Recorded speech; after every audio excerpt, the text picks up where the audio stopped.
This is Comic Geek Speak, episode 1869, and Comic Timing, episode 210, the New York Comic Con 2022 wrap-up.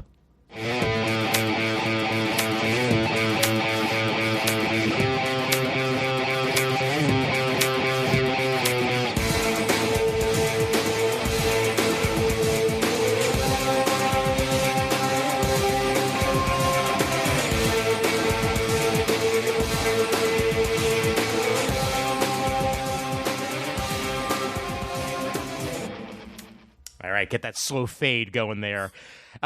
Co-branded episode, because why the heck not? As I am Ian Levinstein, and welcome everybody to the show. This episode here, we got a bunch of people who were at New York Comic Con 2022 to share their thoughts and opinions on a show that happened, and whether or not it was a success, whether or not it was somewhere in between, or whether or not they've got work to do. And hopefully we'll get a little bit of A, a little bit of B, and a little bit of C, all wrapped up in one episode here. Joining us, the man who mostly was behind the booth, but occasionally had a panel to do, Mr. Jamal Idol. Hello. Good to talk to you always, Jamal, and I'll probably talk to you for about as long on this episode as I did at the actual con, which I will get into in a little bit. Mr. Julian Lytle joining us as well, the man on the floor of New York Comic Con, and got to get to see some special stuff that we'll talk about in a little bit, too. Lucky son of a bitch. Yeah, hello everybody. Hey, long man. time no see. Long time indeed. Not since The Batman has he been on Comic Geek Speak, and it's been even longer for Comic Timing. So, welcome back to both shows. Chris Naudis joining us as well from her apartment, and for now. Hey, Chris. Yeah, for now, though, I found a new place, and good. They won't let me know if I'm actually approved until Wednesday. Thanks, Jewish holidays. Yeah, I told the realtor, I was like, if they turn me down, you are so obligated to find me the most awesome place on earth. I will hold you to this. And he's like, okay. New York. I swear, I'm not moving back ever. Concrete jungle where dreams are made of. Exactly. And Donovan Morgan Grant joining us here as well. Now, Donovan, I forgot to ask you when I was on the floor. Was that your first New York Comic Con? Yes, indeed. It was my first New York Comic Con and my first convention in 3 years. Holy crap on a cracker. Are we going to have to get your thoughts and opinions on the show then? Because, welcome. Yes. Welcome to the world of madness that is New York Comic Con. Thank you very much. It was a mad world. There were people everywhere. Yeah. You damn right there were. And mind you, I wasn't even there for the most mad of days. That's Saturday. Right. Saturday's the day Oh, where you have to cover yourself in cellophane to ensure that you're not going to get the germs or anybody directly next to you, because you're getting through aisles like this and you're trying to weave through and maneuver and all that jazz. Doing the this movement. Oh yeah. No. Sunday was just as bad. Really? Yeah, the Sunday was nuts. Sunday was just as bad because it was compressed. Ooh. I've never seen a Sunday that crazy. Wow. In my life. It was actually more annoying than Saturday, because Saturday you expect it. Mm-hmm. Okay. But you go into Sunday and you walk and you look at Artist Alley, Mm-hmm. and all you see is a sea of heads. mess. Wow. You couldn't even see the people that they take. You just saw just bodies. And I was like, Whew. yo, it's Sunday though. Well, from what I remember from last year's show, and mind you, that was the mid-COVID show where they cut down on numbers and vax to get in and mask enforcement that actually worked. We'll get into that. For that one, I remember Sunday was pretty mad. There were a lot of people at the show on Sunday, but that's also because that's family day. That's kids' day. That's when Yeah, they everybody brings do their the little kids' ones. day because normally cons Sunday is a very down day, because anybody who flew in from out of town, they might want to fly out early. Right. So yeah, they try to encourage people to bring their kids. It's always been kids' day, Right. but you are right that it felt more crazier than usual. I'm wondering if it was a lot of people who would have brought their kids on Kids' Day Mhm. didn't last year, and this year they're just like, fuck it. No, I don't even think it was that. Just from my perspective, between last year and this year, Yeah. like we had the same amount of space. Like the aisles were just as wide Yeah. this year as they were last year. But I think with last year's show, there was a little bit of like relief mixed with trepidation because like it was the first time that we'd done New York Comic Con since COVID. Right. And I remember last year just being like, wow, we're really actually doing this, and just kind of being like, shell shocked the entire time.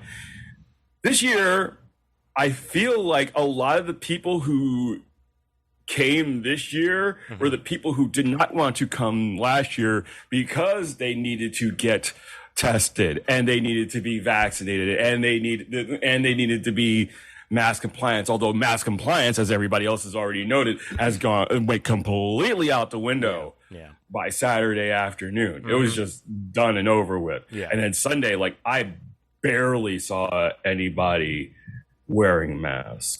And it's funny, haha, and kind of sad to kind of look at social media and like talk to like other creators, like basically people going, okay, tested, didn't get COVID, but I still feel like crap because normal con crud's still floating around. Oh, sure. Yeah. Yeah. Well, and here's the thing with that. I've said as much to a couple people so far, and this is the way I feel about it for the most part, is that, this day and age, cons have a responsibility one way or the other. They're either going to tell you up front, look, we're not enforcing it. You can wear them. You can not wear them. Right. It's up to you. Do that. And that's fine. Reed has done both for multiple of their shows. For PAX, it's still mask all the time. There were mandates even still in place for PAX West, if I'm remembering correctly. For Emerald City, there were mask mandates in place at least. For C2E2, there were not. Right. And C2E2, that's the most recent show that Reed ran outside of PAX. And now here we are with New York Comic Con, and going up to the show, they reiterated there is going to be a mask mandate. And fine. You're saying that on social media, that's perfectly fine. When you walk in and there's no enforcement, that sends a very mixed message to people who may have been attending that show because they specifically said that there were going to be masks, whether or not it's, makes more people more comfortable or not. It's still, con sets the rules. You either follow those rules or you don't. And if the con doesn't follow the rules, that's a mixed message. There are screens everywhere with, masks must be on at all times unless you're eating or drinking. Yeah. Like there are background images saying that, but not a single person told anybody to wear their mask. Yeah. I saw people walking around with masks and like handing them out to people, but there wasn't any real enforcement. And what makes it worse is Thursday night, very late Thursday night, I got an email from Reed restating that everyone in Artist Alley had to be masked through the entire show. Yeah. So there was some sort of attempt, I guess.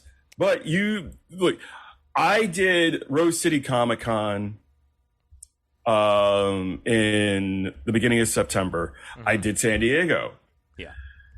Both of those shows, they had people, like security people, like kicking people out of the show. Yeah. If they refused to put their mask on, especially San Diego. San Diego was super diligent. The funny part about San Diego is I got COVID, but I didn't get COVID at the convention. I got COVID at the hotel. Yeah. Damn. Where mask compliance barely existed at all. Yeah. Like I really tried, but like the one time where I was just like, hey, let me have a drink, I get COVID. Right. So. Well, I will point out that a site that is quite literally owned by ReedPop is one of is one of the sites that was reporting on the failure of mask enforcement at the show, and they reported on this on October 6th, so after day one, and Reed was saying It was clearly not enough. You can see that for yourself. They also say later on in this very article on the popverse.com that there would be changes in enforcement in the next couple of days, and there wasn't. So Yeah, like after they're gone. yeah, right, exactly. So I wonder because I wonder with that because it's like I saw the Comic-Con staff, like, you know, they had their special shirts on. Mhm. And I saw them confront people. But the staff that works at the convention center, mhm. Oh, they couldn't be bothered. Oh, no. they don't. Yeah. That's what I like. There's a certain I give like there's a certain amount of grace. Yeah. To the con people because it's like, okay, you got your you know your Comic-Con people in their special shirts and they handing out things say, Yeah. yo, I need you to put your mask on. And you talking to this one person and there's 10 other people around them, and it's just you and the other person trying to control the queue lines Yeah. at the panel section. Like, yo, you ain't gonna win that battle. No, It's of over. course not. Lost. Right. And it's like if the Javits folks, the Teamsters or whatever work there, and I got history with them folks. Mhm. them folks. Jamal, no, he didn't done enough tables at that space. Oh, like, yo, them people is not nice people. No. Like they got the full old school movie New York reputation. Like, oh, you ain't doing nothing. Like, Yeah. where's Sal? I got to pay off to get me my shit done or Mhm. something. Like, Right. so I don't know. I have a feeling like probably out in California, you know, they've been about that mask life, holding people down the whole during the whole pandemic. Yeah. They have a Right. different idea, but But I we don't were know. like that. We were like that here too until. I don't know. It seems Yeah, like y'all gave yeah. up once y'all got Eric Adams. It seemed like y'all didn't care no more. Well, Um, that's an entire Yeah. conversation. Yeah, that's a different- that's- We can have That's this. not We can con. have this entire episode be about the failure of New York politics, and frankly, every single listener will stop listening. But Yeah. I That's know. my little viewpoint. I That's my feel little, you. I feel that's my you, little man. viewpoint. I feel you, and we all agree, but that's beside the point. but either way, it's not even the first time that that a convention center has had to deal with this, because if the convention center itself is not enforcing it, it's very hard for the show itself to enforce it. Right. And it's not just New York; it's been in other situations as well where that's come down to it. Like, there's going to be a mask mandate. Okay, great. Nobody at the con that's actually staff is wearing masks because they don't have to. But whatever. I think next year they're probably just going to say optional and not even try to put the idea up there.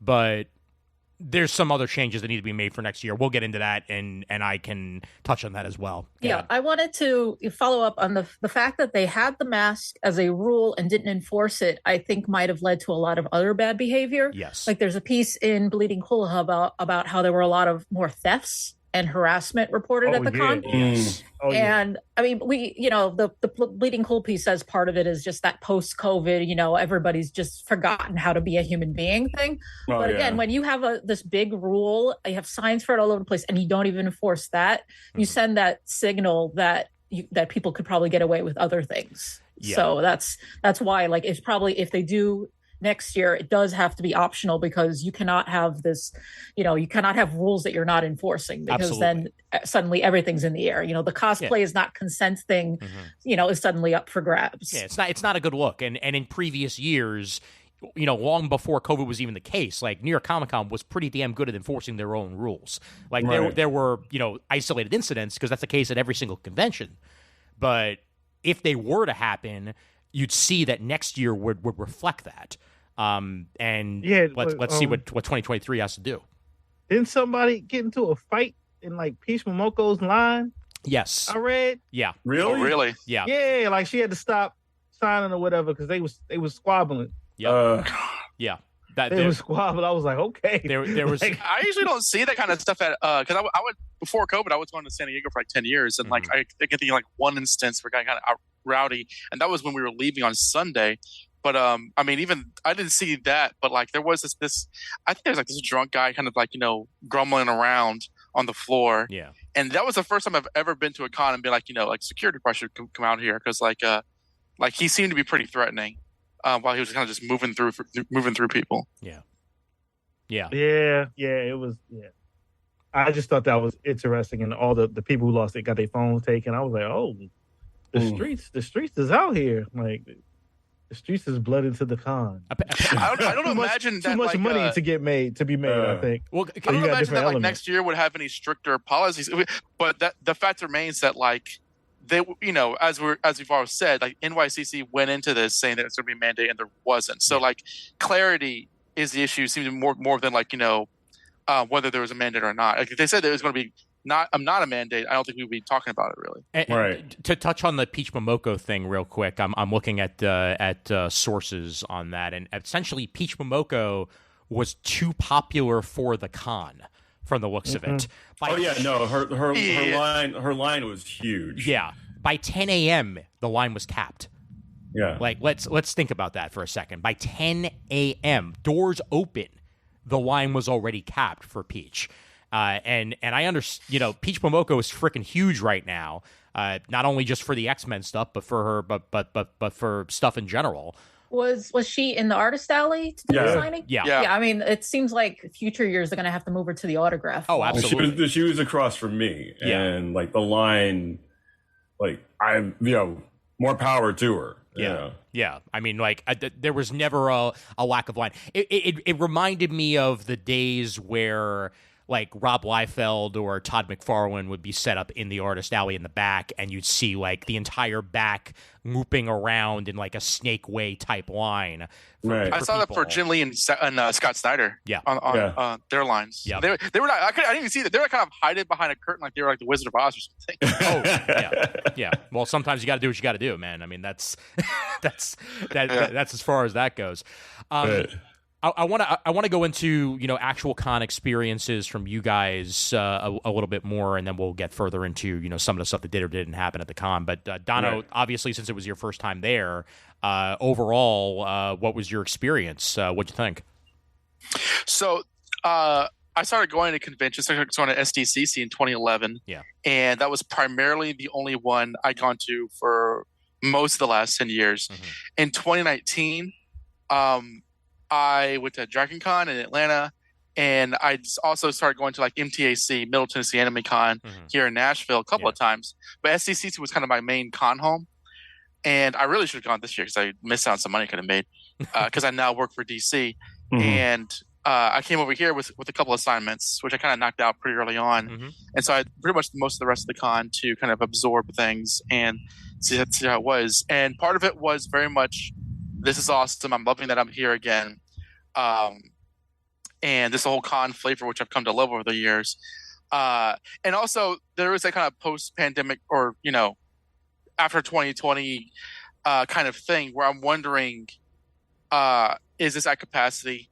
Because it didn't seem like only the last day was it hard to walk around. Pretty much the entire time I could get around anywhere, watching the cosplays and all the booths and seeing what was available. So it seemed to me like very much compared to my memories of SDCC, kind of like an A1 and A thing. Mm-hmm. I think that like because of the nature of when they come out, SDCC might have more to offer in terms of like just like had like the last couple of booths or whatever. But I mean, this is still like a massively impressive. What I liked about it is that like the Javits Center is much more vertical. Mm-hmm. So it's this big glass building where like you have like 5 floors, and that kind of gave it a lot more of a an impressive scope that way, where you can actually go above and really see. Whereas SDCC, you have the escalators, but there's like 2 of them, or I guess 4 of them. But like with the Javits Center, I was really struck by the scope of the whole thing.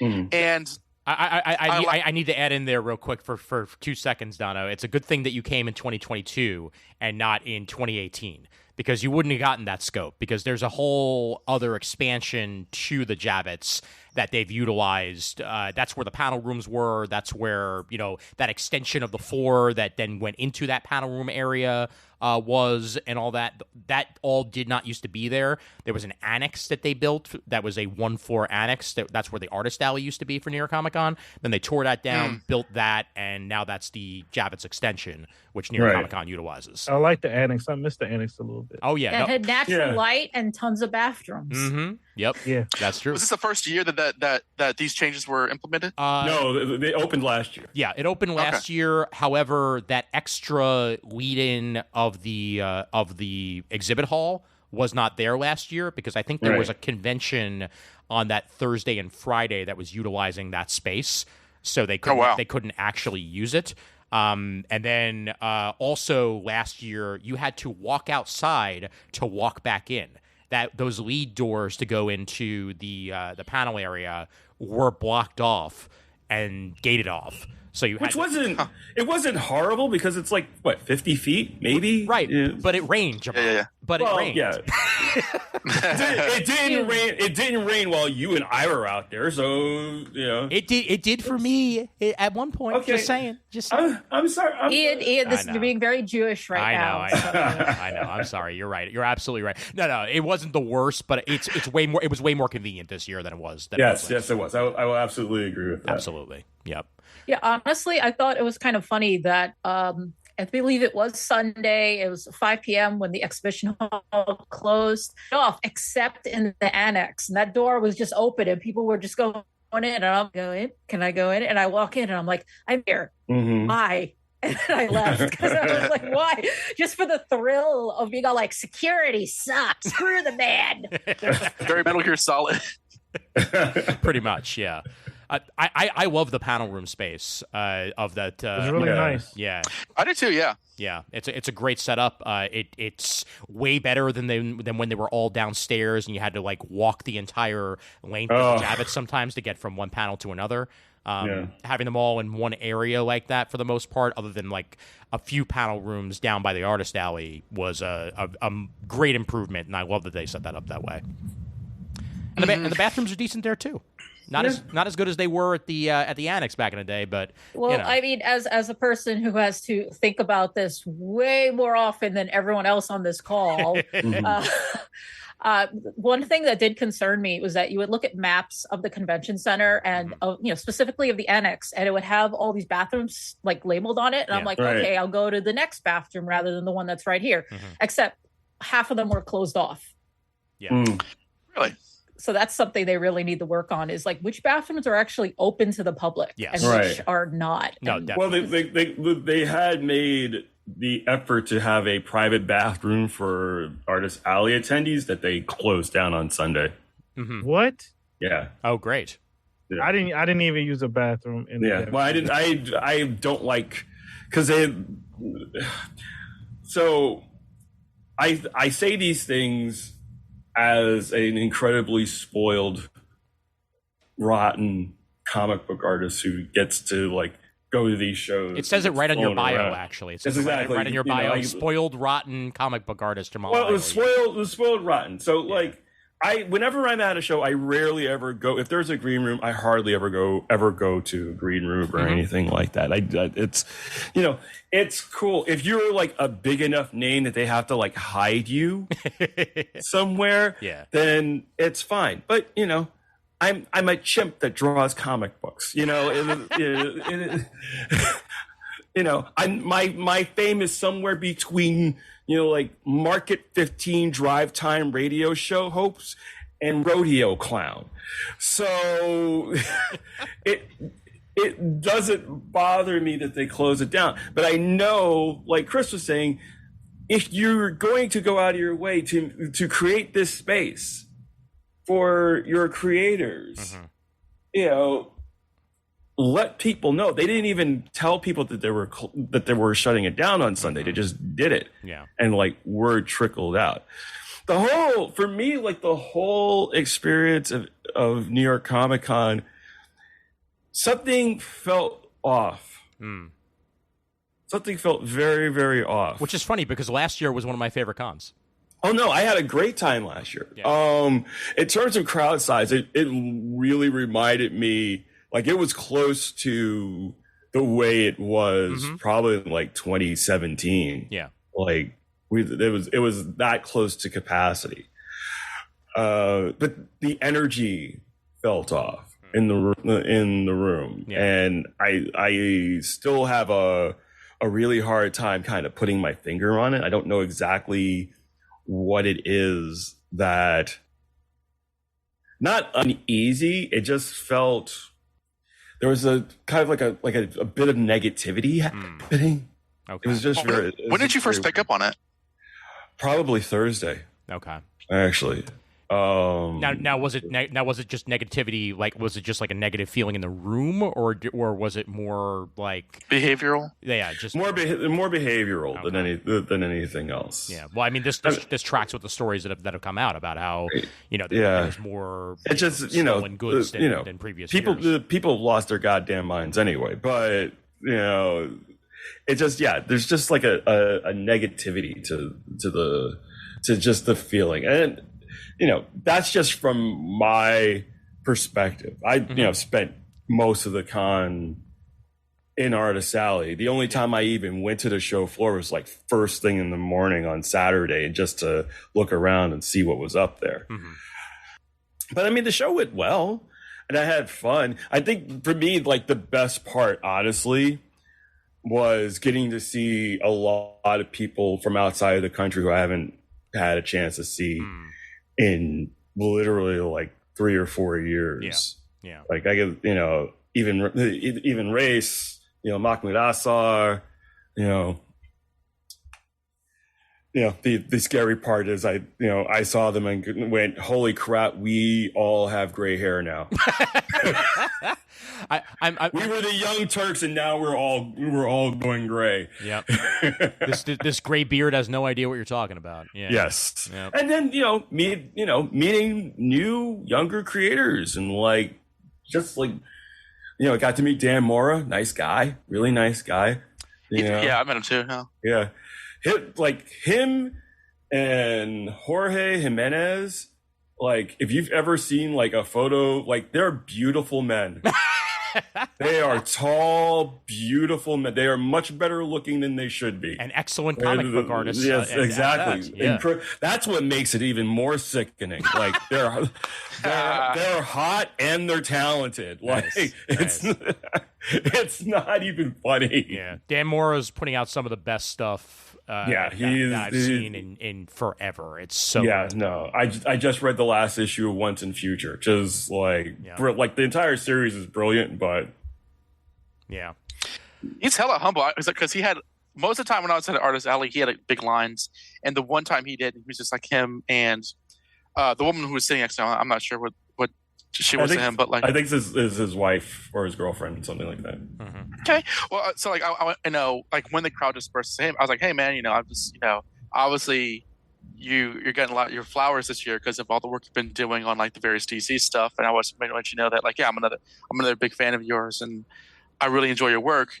And looked like he had a tear in his eye, like he seemed to be pretty touched by that, and that was kind of cool because like I find that a lot of the more recent superstar comic creators are very much, like much more guys like us, and less guys like they don't seem to be up their own ass or whatever. Like when I met Scott Snyder like years ago, he seemed to be very much like. Oh no, Scott is the sweetest. Like honestly, he's like one of the sweetest guys in the world. Yeah, like absolutely, he really is. Yep. Just like. Genuine and like family is super important to him. Like I gotta stop talking about him like that. It's like, he's pretty gay, bro. He's such a joy. Oh, that's not the part that bothered me. It's like, what am I doing? Reading his bio? Jesus, you know what I'm saying? He's selling them. He's such a joy to work with on your book that's currently available on Comixology. Well, he is. That notwithstanding, but he's a good guy, like genuinely just a sweet guy, Yeah. Julian, I'm curious. I mean, most years at the con, you're behind a booth like Jamal was. This time around, you were free as a bird. You can go wherever the hell you wanted. And what was the experience like as a unchained human being this year, as an actual attendee rather than an Artist Alley person? Well, technically, I was a professional pro badge, professional attendee. It probably doesn't cost as much as the regular. It does not, but it also isn't cheap. Yes. Up until this year, I was using the same damn thing you were. So yeah. It's weird actually. I do miss having a table. Mm-hmm. I do miss sitting down when Sitting down is always nice. Look at my guy. Look at Luffy right there. The king of the pirates. Yep. Yo, it was weird. It's weird because it's like, this is what people do. They just walk around all day. Mm-hmm. This is what we doing. Yeah. Like, that's it. Why does it take so long to get to point A to point B? Because there's a lot of so many bodies. There's a lot of people, man. Yeah, and as I said earlier, I did use the bathroom once because there was too many bodies in that building. Right. My proclivities of like, oh, this is disgusting. Because people are disgusting. Yep. So, ration myself on water. I'm probably low key like dehydrated. It was cool. I did know it was interesting how like how Bandai Namco had a quarter of the con. Yeah. Mm-hmm. Like, it was like, oh, we couldn't get a bunch of other people. Oh, well, Bandai Namco has enough stuff to fill up a quarter of the space. Mm-hmm. Yeah. Oh, One Piece is going to get a section. Yep. Naruto's going to get a section. Yep. Oh, One Piece's ship is going to get a section. Mm-hmm. Gundam is going to get a section. Hell yeah. Premium Bandai is going to get a section. Hobby stuff is going to get a section. Oh, yeah, Viz is right across there, so you could buy the stuff we make. A little bit of Toei over here, too. I was like, golly, Crunchy. Like, dang, this is almost what an anime con is. Just 1/4 of the show. Which is funny. Gang of money. Which is funny because Anime NYC is like 3 weeks from now in the same convention center. And it's like, what is this going to have the same stuff? A lot of it, like, yeah. It was interesting. I like I like how there was a section that was basically all book publishers. Mm-hmm. I know they've done that before, but I think it was like kind of laid out a little bit tighter. It was, yeah. It's like, oh yeah, like look at these are the real, these are the not to say the real, these are the big time book people. Look at them. And Artist Alley, it was really weird to go down to Artist Alley and like see people say hello, but like not have a place to sit. Yep. Right. It's something that I'm gonna have to get used to. And it's because I didn't make anything new really, and I've had such troubles getting accepted for Artist Alley tables the last 6 years or so that I've actually given up. I hear you. Like, I was surprised I actually got approved for a professional badge, even though like I think I've done enough stuff over the years to equal a professional badge. Yeah. I ain't gonna lie, I have a little bit of resentment because it's like, you guys had no problem with letting me in Artist Alley between the first one through like the 10th one. Yeah. You took my money for all those years, and all of a sudden you're just like, oh, my money's no good. Yeah. And then you get there, you see like there's all these big groups of artists underneath the like one banner, and there's like competing groups or gangs of them. And I see why a singular artist can't get a table, because if this management group buys like 25 tables. That was interesting this year because that was way different layout wise for Artist Alley. That I would walk down and everybody would have the same banner because they were all under the same general like artist same house. management. I don't know if I've seen that really happen at too many other shows. Yeah, this is the first time I saw it, but it was like I'm used to like the one that I think like they're like Tom King and Scott Snyder and all them. The sketch, comic art. What did they comic sketch something? But but they also had more than usual. It was like it was bigger than what I've seen in any other show. But then that was like the Kirby art people, and I was like, what is this? What is this? And there was like another one. My art rep. Caden's comic art. Yeah, Caden's had one. I think there was another one too that I never heard of before.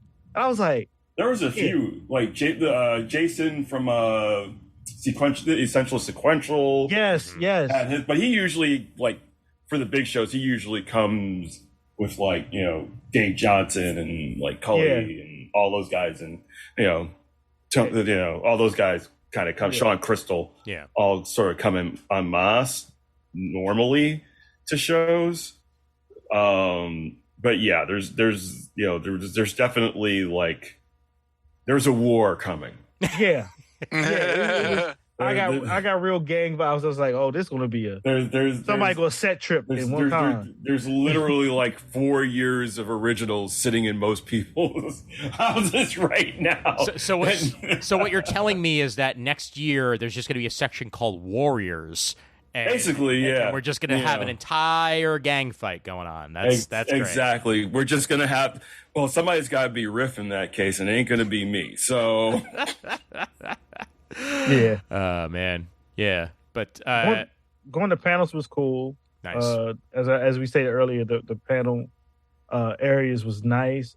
It was interesting to see who got what type of rooms to do their panels, and I didn't go to like the really, really big panels. Yeah. Because I don't care about that stuff. That's enough. Fine. Some of my favorite panels are the smaller ones, honestly. Like the ones that you don't have to line up an hour before in order to make sure you get in. Yeah, totally. I want to get those emails, and they're gonna send me a screener of that TV show early before anybody else anyway. So I don't care. But it was just anywhere season 3's out. Yeah. Well, I don't know. I got Evo something for that probably somewhere. I'm not reading.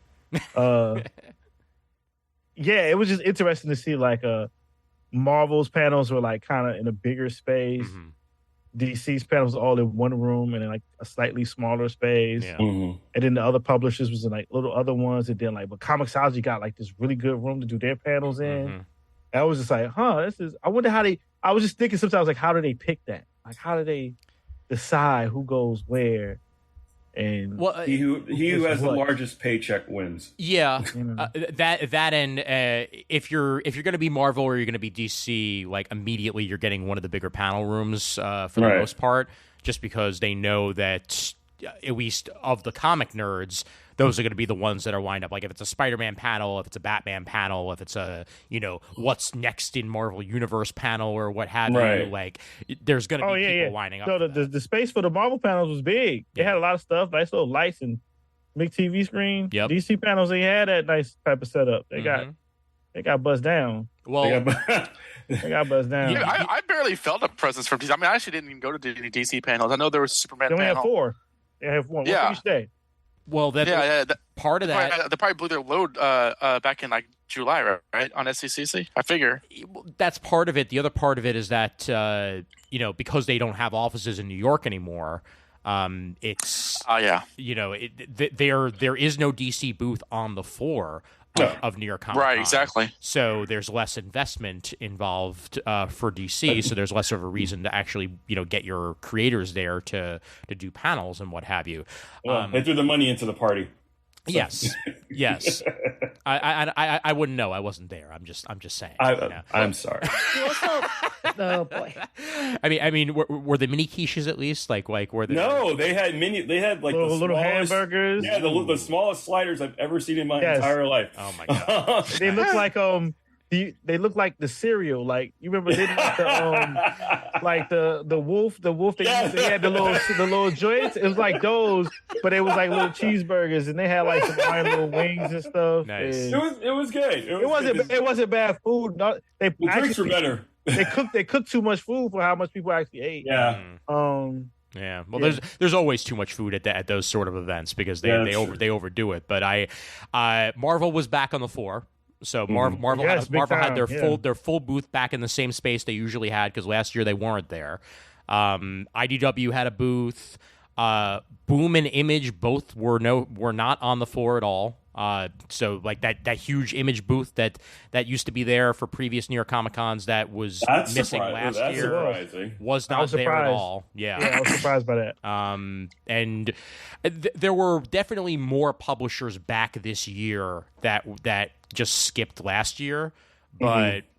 DC's just written off New York Comic Con, frankly, and I mean, DC's written off big shows in general. That's true. Yeah. Well, you got to figure they're in the middle of a transitory period. Thanks, David Zaslav. I mean, they did DC Fandom the past 2 years, and then they canceled it this year because, again, thanks, David Zaslav. Mm-hmm. So I think that's part of. And there's layoffs. More layoffs coming on Tuesday. It's more of a general trend, I think, though, that a lot of companies discovered that they can get their message out to the people without spending, thousands and thousands of dollars on booths anyway. Yeah. So Well, this booth that I had up earlier, that IDW booth, I think was my favorite booth on the entire thing. Also, that's not Weird Al Yankovic buying merch, but it really does look like him from the back. So just It's Daniel Radcliffe. Yeah. Clearly, it's Daniel Radcliffe in disguise. Yeah, right. But can't wait for that movie. By the way, I really want to see it. I think that. Things were way more spacious on the exhibitor hall this year because they had the ability to do that. Because with the extra space, they were able to at least like make the aisles a little wider, and Right. I don't know, there was just better flow in general. I mean, mind you, I was there on Thursday. If I was there on Thursday, that's the difference. So for all I know, the other days was entirely different. If it was. I think it was better than previous years, at least, because sometimes like when you're trying to leave the exhibit hall and you get that clusterfuck in the very front, like usually near the large booths, Right. and you might get stuck there for 5 minutes just trying to leave. And that's me being very like kind and generous, because like I've had times where it takes 10 minutes, 15 minutes. But let's say you're just trying to pass one booth and it might take 5 minutes just to pass one booth. This time I would say I was definitely, I could only maybe 2 to 3 minutes instead. I know that doesn't seem like a lot, but it adds up. And there definitely was a little bit more space around the big booths. And, I was regularly cutting through the Dragon Ball booth because it wasn't as packed as it's been in previous years. So... Yeah, well, they also didn't have like the huge setup that they had in previous years, where like you could take your picture and like pretend that you're eating ramen and stuff like that. And No, but they did have Gundam base. Which that's was, true. Yeah, they had it for they also had that stuff for like Naruto and like one. Yeah, gigantic like ramen bowl thing. Yeah, nice. They kind of saved that a lot of stuff for the Dragon Ball Breakers game demo stations. It was interesting. They had so much stuff. Like again, they took like a quarter. They took what was essentially would have been the Image booth, a DC booth or whatever, and like a couple other booths in there. It's like they took all that space for like Bandai Namco stuff. Pretty much. As a person that like likes to buy random figures and like Kamen Rider stuff, I was like, okay, thank you for the extra space to buy things from you. I also wasn't expecting the gamer space in that new edition. As you walked over to like where the Javits North is. Right. They had a whole section where people were set up with their, with their computers, like doing like LAN situations, and that is definitely new. It's cool to see it. I'm surprised they didn't do a tournament or anything. I'm surprised they didn't either. This was definitely a test run, though. I guarantee you, next year you'll probably see something like that. It just getting the word out about it. And there were also some gaming booths set up there, and some other publishers that were hidden in the back there too that hadn't gotten tables in previous years. So it's. But they also left a lot. They left a lot of people who had gotten tables, in previous years that were left in the lurch. This year. Oh yeah. No, that's very true. Yeah, and I mean, unfortunately, like that's the sort of turnover you see all the time at cons, where like for no reason, like somebody gets it one year and then doesn't get it the next, and that's just whatever decision making comes down. I know it's a lot of it's like lottery though, because there's so many people that put their names in, and then like they basically like take the names randomly out of a hat and like, okay, I guess 52 gets it this year. Sorry, no 36. And then that's that with that. But that's I only know so much about con life. All I know is that there's a lot of people trying to get in, and some people do and some people don't. Yeah. What panels did you guys hit up out of curiosity? I mean, Dono, for your first year, what did you hit? The very first panel I went to was defending manga, which I thought was going to be a little more, I guess, kind of satirical almost. But it was led by a bunch of like educators and librarians who were like genuinely discussing like the sort of surge in book bannings and how that's affected, first of all, the history of book bannings in America in the last like 50, 60 years, and how that's affecting the manga market. And I found it to be highly educational, especially as somebody who kind of daylights at Barnes & Noble, where manga is our top-selling book genre, led majorly by young people. But there is, the typical Southerner who like kind of goes, they read backwards kind of thing. and like the sort of cultural sort of like xenophobia that comes with that, considering you know Right. how much people don't want their books to be political and all that kind of stuff. So I found it to be like incredibly, like right off the bat, like a deeply educational panel.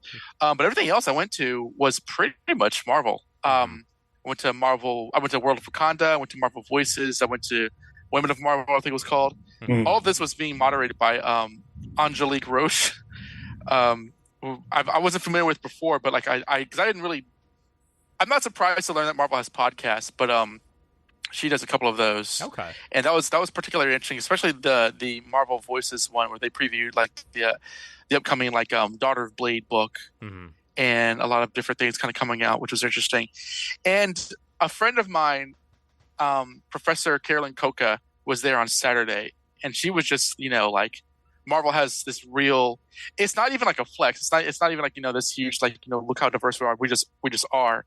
And never mind like DC's lack of presence. Like DC just doesn't have anything to compare in terms of like the diversity of voices that Marvel does. And I found it to be particularly notable thing from the con that I really thought of. And also kind of reminded me of something that I kind of posted on Twitter a couple years back in terms of how Marvel really is about its new characters and evolution of that stuff, and DC does tend to kind of try to go back to the Trinity and stuff, but that's neither here nor there. Just really, if I can kind of speak in general, like this year, 2022, more than anything else, I was really, really struck by the like huge diversity of geek culture as represented by this. Yeah. And I knew that already. Like the moment I first started going to Comic-Con, I could see that there was. I really did not see any gender majority or racial majority. It was very, very blended. But I saw a lot of like cross pollination cosplay. I saw a ton of like a lot of women are dressed as Spider-Man. Right. A lot of black guys are dressed as Superman, the kind of thing. Just as an example, like constantly. Like it's something where like not only do you see several cosplayers for Steve from Blue's Clues, but I saw a black guy dressed as like his successor in the blue shirt, along with like like the Notebook and everything like that. Like this shit goes hardcore. Nice. But like we kind of live in an era now where, in terms of this kind of pop culture world that we're in, the political element is often being kind of like waged as sort of this wannabe culture war. Right. But really, the front lines are right here. Like you can see it, and it's everybody. It's everybody of all kinds of ages, of all kinds of backgrounds and stuff. Yeah. And it wasn't learning anything new, but just sort of like being reminded of that with a much more visual, just much more upfront fact of the matter. That was the one that was like my big takeaway. In fact, I actually plan on talking about that on my own show this week later on. Just the sort of like how modern geek culture is embodied by just how really just how intensely diverse it is. Well, I think if I could add to that, I think that's also reflected in the creators that are getting more and more involved in the industry as well. There are a lot more women. There are a lot more openly LGBTQIA creators doing comics and being out and being present. And I think that's a wonderful thing. Yeah, absolutely. Yeah, not to mention. That's one of the things that I've always loved about New York Comic Con is that I feel like, and it might just be part of it being New York, where there's so many different cultures and there's so many different types of people that are there to be able to attend the convention.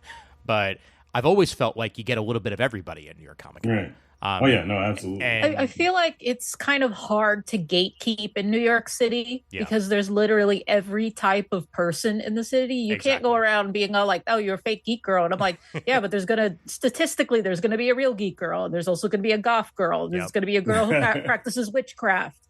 And there's going to be, the girl who's going to be an astronaut. So like, there's literally everything in the city. So New York Comic Con has basically been the distillation of that. Yeah, absolutely. And plus for that matter, like, there's kids, there's middle age, there's people in their 20s, there's freaking 80. Oh, I saw like a 60-year-old guy dressed as Squirrel Girl. Oh my God. I've seen that too. Yeah, I need to see a picture of that because that. I wish I had I was at the Comixology booth and he walked by like it was like three like they had to be because I'm hard to gauge. I'm 50. I don't look like I'm 50, so I assume everybody who is, wrinklier than I am. Right. Is easily in their 60s. But Yeah. there were 3 older people, and he was Squirrel Girl, and the woman was dressed as Captain Carter, and I forget what the other gentleman was dressed as. Mhm. But it stuck out at me, where I was just like, okay.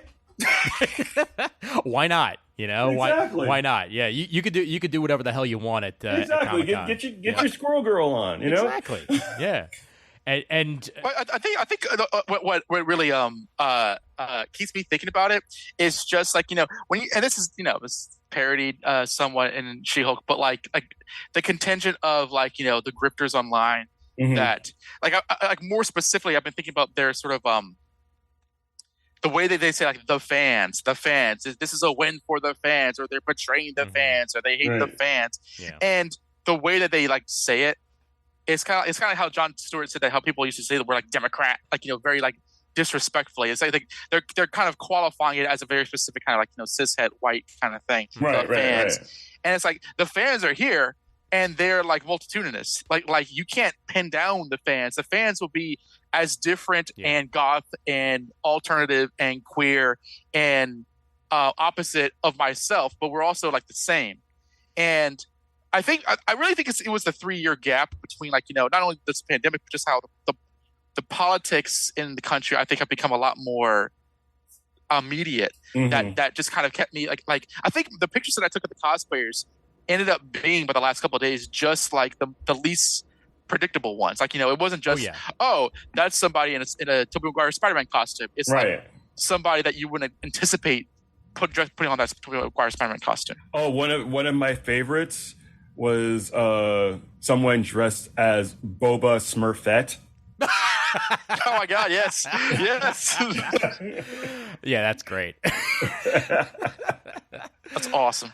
I mean, my favorite, and let me find the picture of it. Out of everything, was I found a guy who was cosplaying as the Deep from the Boys with accompaniment. I'll put it that way as I put up the picture. Mind you, Macho Man Randy Savage is not a member of the Boys, but Oh wow! that he was Oh, walking wow. around the con like that with Squid in tow, and along. I like the Homelander with the giant baby bottle. Yeah, exactly. There was actually a lot less Boys cosplay than I would have anticipated. I almost felt like 2 or 3. Yeah. be honest. I would have expected a little bit more. I think the myself. problem, and I mean, this isn't really a problem, but I think the reason for that is just that fandom is so bifurcated now. It's so diverse. There's so many different things to be a fan of. Yeah. I was keeping a mental tally of every costume I saw, and it's just there was no clear winner. Well, no, there's always a clear winner, and it was Dragon Ball, but there's no. I would have said My Hero Academia. My Hero Academia had a big, because there's so many characters of that franchise. Yeah, I didn't Yeah. actually see as many as I thought I would. I'm looking over my own cosplay photos. I saw quite a few Lore Olympus people. But then there was people really I don't want to say scraping the bottom of the barrel, but really going into the depths. I saw one woman dressed as Ann Lister, Gentleman Jack from the HBO show. Mm. Oh wow! And I thought that was kind of impressive. I took a Nice, photo of her. nice. And not my favorite, but I was I know what that is, and I don't even watch the show. With 2 people dressed Superstore. Mm. Oh, cool. They had the little vest and the name tags, and I'm Wow, that is incredibly random. Yeah. Can I Oh, say my it favorite is. cosplay? Yeah. What? Go ahead. Mine was it was a Peter Parker and Mary Jane, specifically from the 90s Spider-Man show. Yes. Mary Jane in the yellow sweater and Peter in the blue and white shirt. Oh, And wow. I flipped out, Oh, and they were my like, "Oh, we God. thought that nobody was going to recognize us," and I could not stop yelling. I was so happy. the So he had the blue collared, short sleeve striped shirt. Yeah. Maybe I can find it and I'll send it in the group. Yeah. Can I also point out that, I mean, talking about, staying in character and what have you, that Disney put in for a Wonders of Xandar booth on the floor, which I didn't even know what that was. so that this was advertising the Guardians of the Galaxy ride at Epcot. So Whoa! this was the essentially a Xandar cultural pavilion for the Xandar pavilion that they built at Epcot, as part of the Guardians of the Galaxy ride. And you would go in and you would exchange knowledge or a good in order to get a token to then use their vending machine, which was set up like in Xandarian writing and what have you, and get a thing of Xandarian peanuts. This was the whole process that you had to go through, and everybody stayed in character. Like all the people that were working at the booth were like 100% in character the entire time, like Disneyland, yeah, or Disney World. Yeah, I was just want to say, yeah, essentially, like this is what the actual like vending machine looked like, and the guy was asking us questions like, "Is this how vending machines work on Earth?" and stuff like that as we were waiting online to get our peanuts. I have to admit, I love it when they commit to the bit. Yeah, exactly. And this was 100% commit to the bit. This was just what I wanted it to be on there. I wasn't expecting this to be on the floor, but was damn happy that I had that experience and that I waited online to get some damn peanuts. It was definitely one of those things that you can only really do at a con. Mm-hmm. Yeah. You're just like these random little like tasks that they give you that anyone can achieve. Yeah. And then, you just wait on the line. And since we went on Thursday, it wasn't like a super long line. Yep. Yes. Ian, bringing this up. Thank you. Yes. The picture of the Back to the Future, the musical. Mm-hmm. What I found interesting about this year's New York Comic Con is the fact that I feel like, we always think of comic conventions are basically pop culture conventions. Yeah. But when people say pop culture, they mostly mean movies and TV. Like comic books Hollywood. are there, but they're kind of like low key usually. Mm-hmm. And then but other types of media don't really get to play very much. But here at New York Comic Con, like you get off the subway and there are people throwing postcards at you for Back to the Future and for Harry Potter. And there were panels for them. Yep. And again, the booth that we were at was for a ride at a theme park. So I mean, it definitely seems like they're looking at like conventions as a way to just talk about anything, I guess, kind of like any nerdy, tangential, yeah. Playbill had a booth. I was just going to say, Playbill had a booth. Playbill had a booth. And multiple panels. Yes. They missed an opportunity, however, because the only New York Comic Con quote-unquote playbill they had was a sticker or like a postcard that you could get. If they had actually had a physical New York Comic Con playbill, I would have put down $25 for that just to have it, because it's a unique souvenir that would have been just added to like the tons of playbills I have to go to Broadway. You know what? I'm sure somebody along the line made that suggestion. They'll probably, if they do come back to NYCC, they will probably do that. Make it happen. Yeah. Oh, and they also had custom T-shirts yet again for New York Comic Con. That was a thing that they did a couple of years ago that I'm not sure if they had it last year, but they did definitely do it the year before that, where you could wait in line, choose a T-shirt, and it would be custom printed for you while you were waiting for it, which is pretty cool. The playbill should just be the programming program. Yeah. Instead of Dens of Geek, it should just be like I would playbill. It tells you every of all the panels. I didn't even see any of the program guides all weekend. Anytime I walk by one of the where the holders are, I never saw any. I agree. And then meanwhile, like I see a woman walk past me, she's got a whole stack of them, and I'm like, I want to murder you. I just need one. Yeah, need one. Because clearly she's just going to put them all up on eBay and somehow think that she's going to make money off of. There were a lot of tourists this year. There definitely were. They were better stocked on the other days too. Like they had regular refillments of the programs, like especially on Saturday. I would see them come fill it back. I just had bad timing. Probably. Which shouldn't ever happen. Like that thing should always just have at least a few. So if you need one, I use the app most of the time, but I found it to be kind of slow this year. Yeah, cumbersome. I find it cumbersome. It's not the best. I will pull out the magazine and like. Yep. I need to see where this panel is at what time because I don't feel like dealing with the app. Yeah, it is not at all the best app. I still think that Guidebook is the premier for conventions when it comes to signing up. I know that it costs money, and that's why a lot of places have decided to make their own apps to try to make it better. And New York Comic Con's app has always kind of sucked. Yeah, that's true. Yeah, it's not about trying to make it better. It's about the fact that they can get some guy in like a third world country to build them an app for cheaper than Guidebook will charge them to put the program on that app. Exactly. Yep.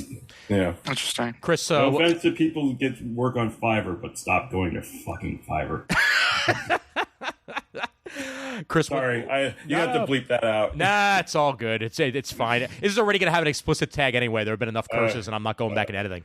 Fudge you, butthole. Yeah, you should have told me. I would have held back. It doesn't matter. It's fine. Chris, what type of panels were you at? Because I know that's one of your favorite Yeah, I don't things to usually go to panels at New York Comic Con. Like it's weird for me because usually when I go, I get a press badge, and then I try to find like one or two things to justify the press badge. And this year, because I'm between outlets, I really didn't have like a drive to like do anything. Like I didn't even get the emails about the Star Trek panel because, hey, Paramount, if you're listening to this, you need to fix your press list situation. Wow, I did. Wow, when you were saying gaming, I thought you. Yeah, that's huge. That is it's that beautiful. is a full it was nice. section, man. Yeah. Full section. Yep. Wow. But I didn't really do any press focused things. So like Thursday, I just kind of, farted around the convention center with you and the other people we knew.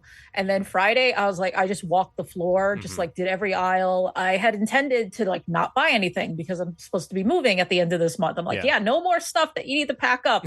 And then I'm like, God damn it, I need that dog book. You son of a bitch. I did buy a few things. And then like Saturday was let me hide in a panel room all day. Because the one thing about the Javits Center, the main Javits Center, not the new annex, is that the rooms they're like 3 or 4 rooms deep. Yeah. And once you're you get to like the 4th block of each of these rooms, you're not really seeing anything. And maybe you can hear the people at the table, like speaking or whatever. So I would just like go in there and just hide in the back so I could like recharge my phone. But, I could still listen in on some of the panels. So I did attend. I pulled out my phone just so I could read off the list. I went to From the Great Gatsby to Hamlet, comic creators offer contemporary update to classic lit favorites. Ooh, nice. So there was some stuff I wanted to pick up from that one. Hold on, the Yen Press. I don't normally do like anime manga panels, but I was like, I you know what it was? Is their booth was really interesting on the exhibit floor because now they're going to start publishing. Because normally they're a manga publisher, but now they're going to start publishing Korean stuff. Oh, cool. Korean manga. And one of the ads caught my eye, so I was actually curious. So I ended up going to that panel. And because there's because there's less than 150 people in this room, everyone gets a book. Yeah. So I got a free manga, and then I was like, I have to go find another panel so I can sit in the back and read the book. And that's how I ended up at I'm a Superhero, writing our favorite Marvel characters with Preeti Cheeber, Samira Ahmed, and then I'm looking at the moderator Swapna Krishna, and I'm like, hey, she used to work at Engadget. So, I went up and introduced myself, and we had a nice little friendly Star Trek chat, and I'm like, now I'm gonna go hide in the back of the room because that's the only reason I came in here. And they're like, that's fine. I think there's an understanding that the people in the back of a panel room are not really there for you. They're just there because they need to sit down. Oh yeah, I mean, sometimes you just find a creator sleeping in the back. That's just the way it happens. You're never gonna forget that. I'm sorry, Paul Levitz, if you're listening, you were asleep in the back of a panel room. Anyway, continue. Well, it was Vertical Comics even because we went for our friend Ed, and then we turned around and there's just Paul Levitz stretched across several seats. It was actually kind of touching in a way. It was, yeah. Yeah, but I think for me, I mostly just wanted to just feel like a normal fan again and just walking around. And earlier, Julia was talking about how they have the different book publishers. And I always go to that section. Like Ian knows me, I'm always like, we have to go there. We have to see what they have. Sunday used to be my favorite time to go to that section because usually they didn't want to take anything back with them. So you could always get freebies. Yep. And then everyone else figured out that's when they give out the freebies. So there's no more freebies. But what I thought was interesting, and I'm sorry I'm not talking about panels anymore. No, please. This is my general impression. What I found really interesting about the publisher section was that it was basically like a big book market. Yeah. And in a different way than when you go to a comics convention, because comics convention we think of things like long boxes and special editions that you have to.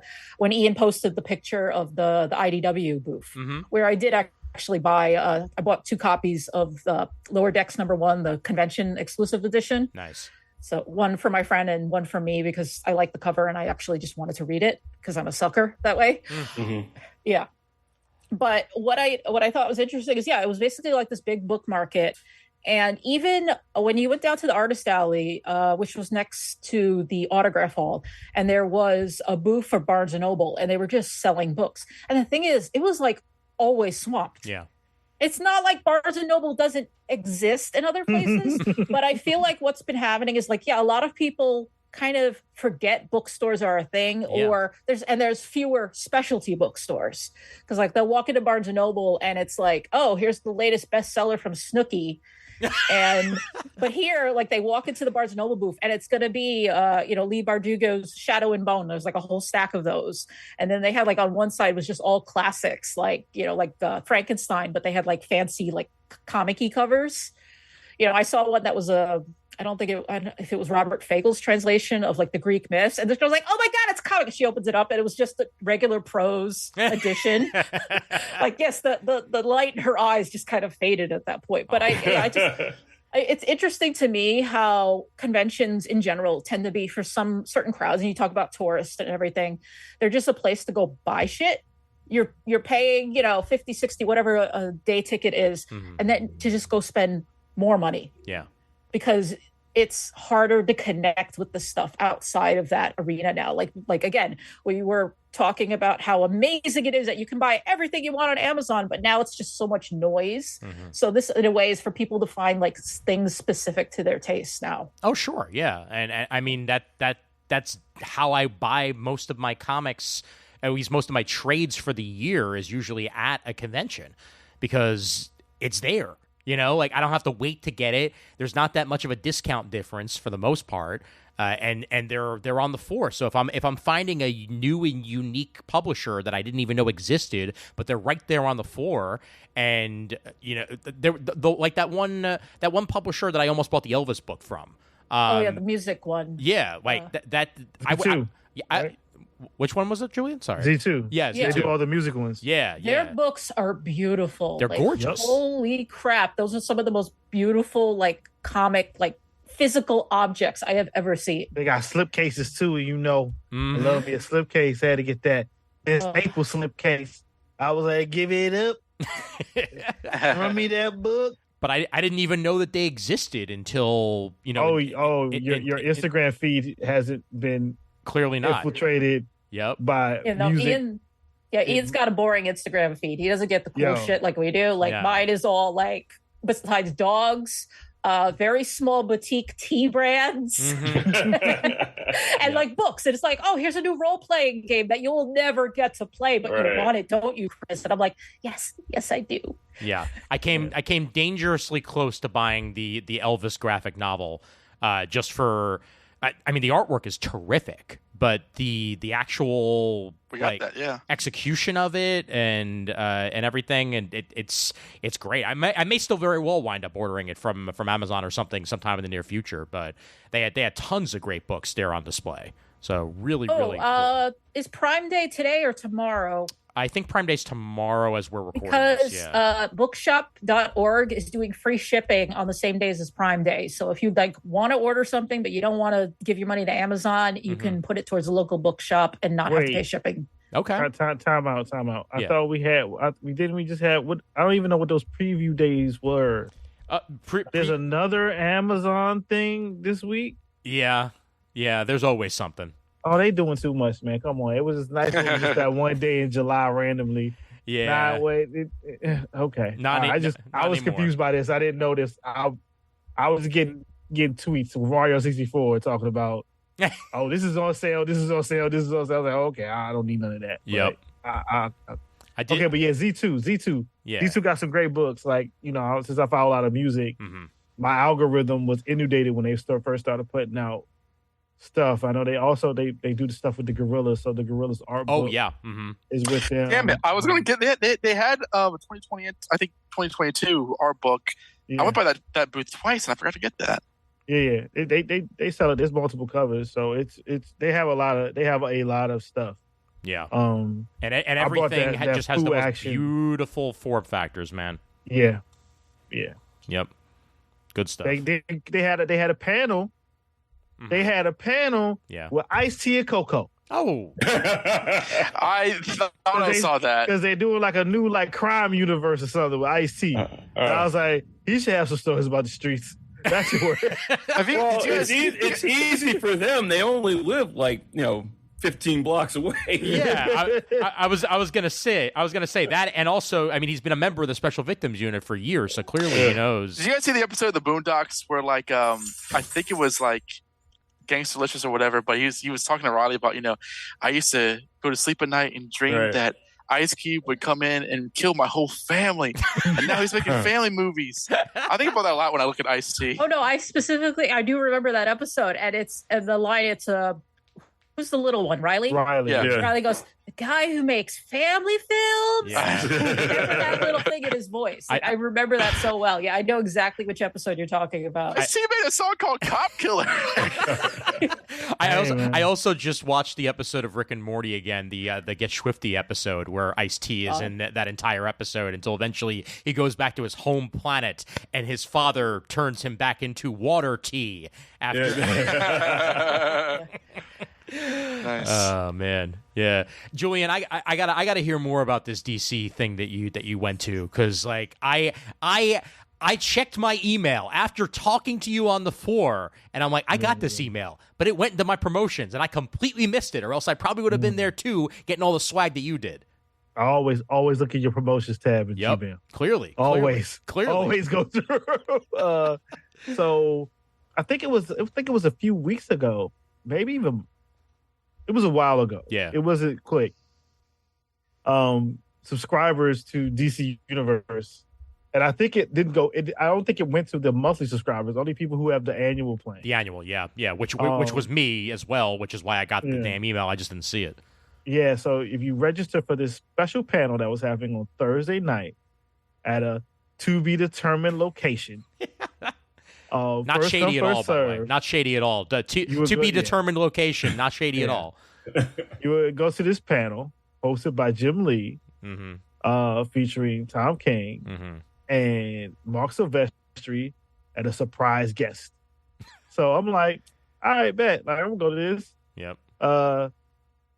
Yeah, I was like, I actually saw it because I was going to ask Tom when he was going to the convention, and then I didn't need to ask him because I saw like, oh, you got an event. He was like, yeah.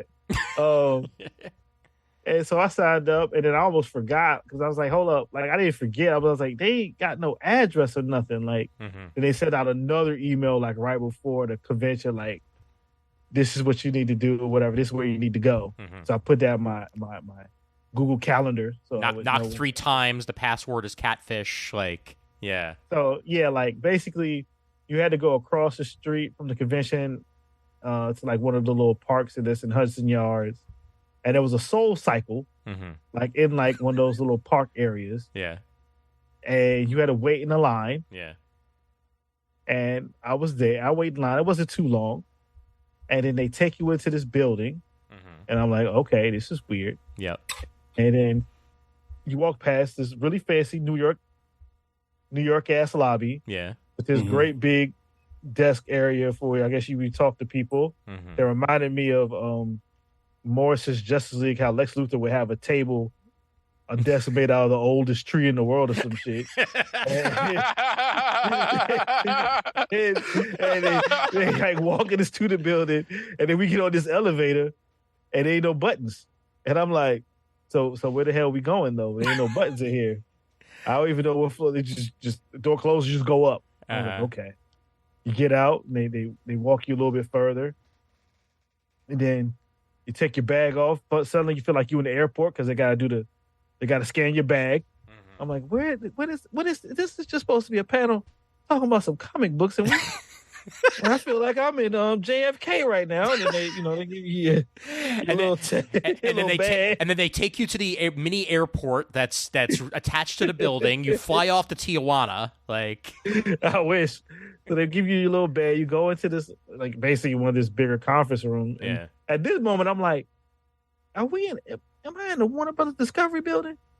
I must be in the Warner Brothers Discovery building. This is, I'm in the heart of the beast. Don't let me see Zaz laugh up in here. I'm going to run him to fade real quick. Well, take away my Batgirl movie. But, shit. Sit down, and I was like, dang, there was a gang of people in here. I didn't think it was be this many. And you sit down, I'm listening, and a lot of excitement, a lot of people talking about NFTs and crypto. I'm like, what kind of meeting? What kind of panel is this? Is this the right place? Why are people talking about crypto and NFTs? We talk about like some Batman comics or something. And then, like, you know, some of the DC folks came out. I forgot some of their names. These are fine people. They were very nice. They was like, yeah, this is a special event for our DC Universe Infinite yearly subscribers and our Bat Cow owners. And I was like, oh no, okay. Like, and it was like, can we get a show of hands of like the DC Universe? It was, and I put my hand up. It was like, swear to God, it was like 10 to 12 of us. And they said the Bat Cow. Like, can we get a hands for our Bat Cow owners? And it was clear. It was like 50 people. Like, yeah, woo, NFT, Bat House. I was like, really? This. I thought I was going to see some Jim Lee chatting, but eventually it was that, right?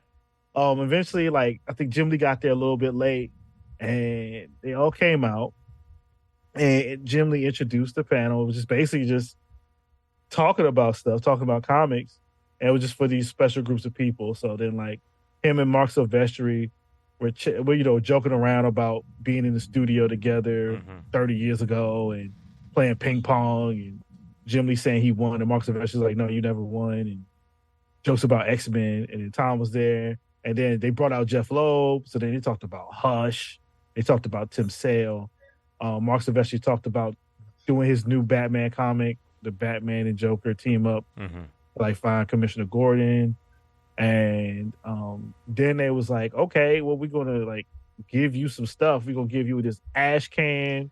It's like the whole first issue in just Mark Silvestri pencils, black and white, signed.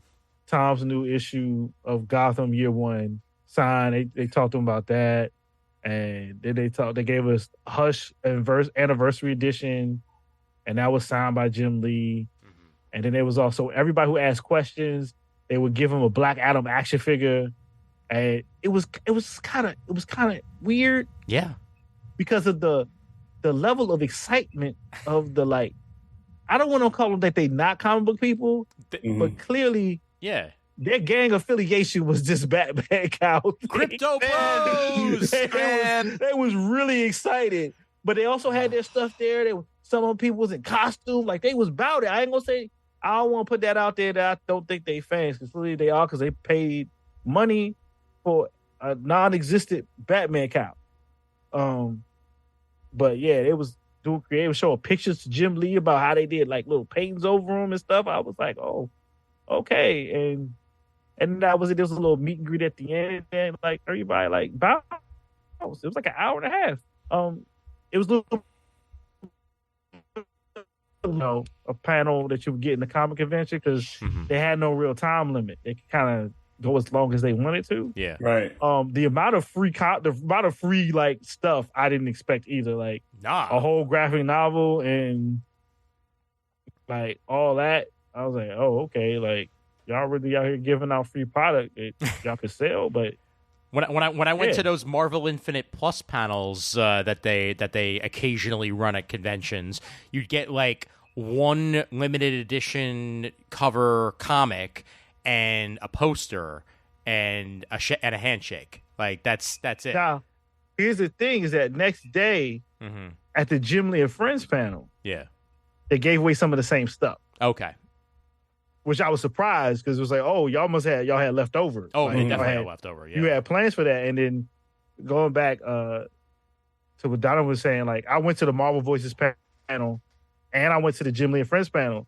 So most of the Jim Lee and Friends panel was talking about Milestone, John Ridley's Batman, Wildstorm returning, and then at the end he brought out like Joe Quesada drawing covers, which I thought was funny and didn't get enough news, as I think it would have been a couple years ago, to see like the guy who was running Marvel, and cracking jokes on DC is now suddenly back drawing covers to DC. Yeah, but I guess for me, it was interesting to see that both of the big companies had, I think, a significant amount of talking about new talent, diverse books, right, diverse characters, pushing in new ways.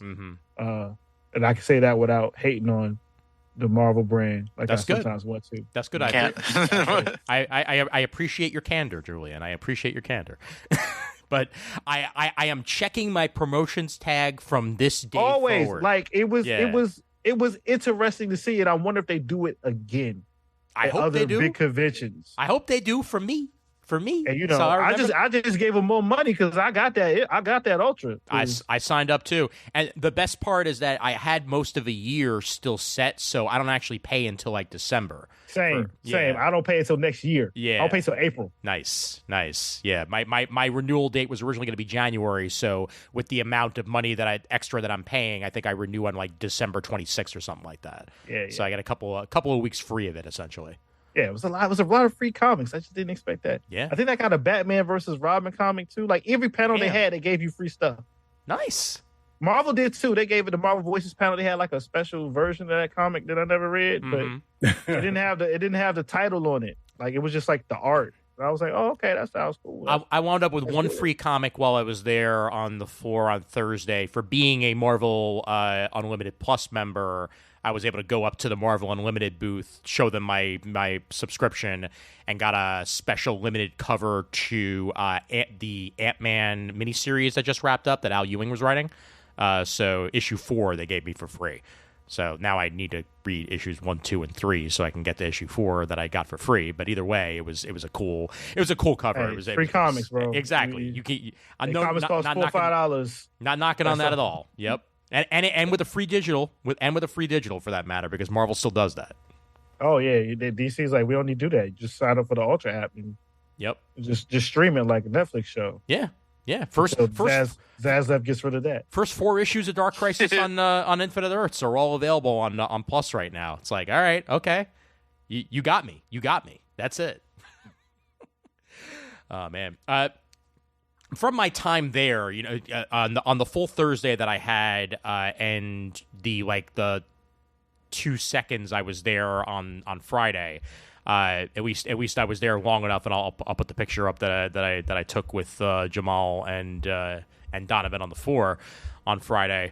But what struck me about the convention when I was there was just how much I love Thursday.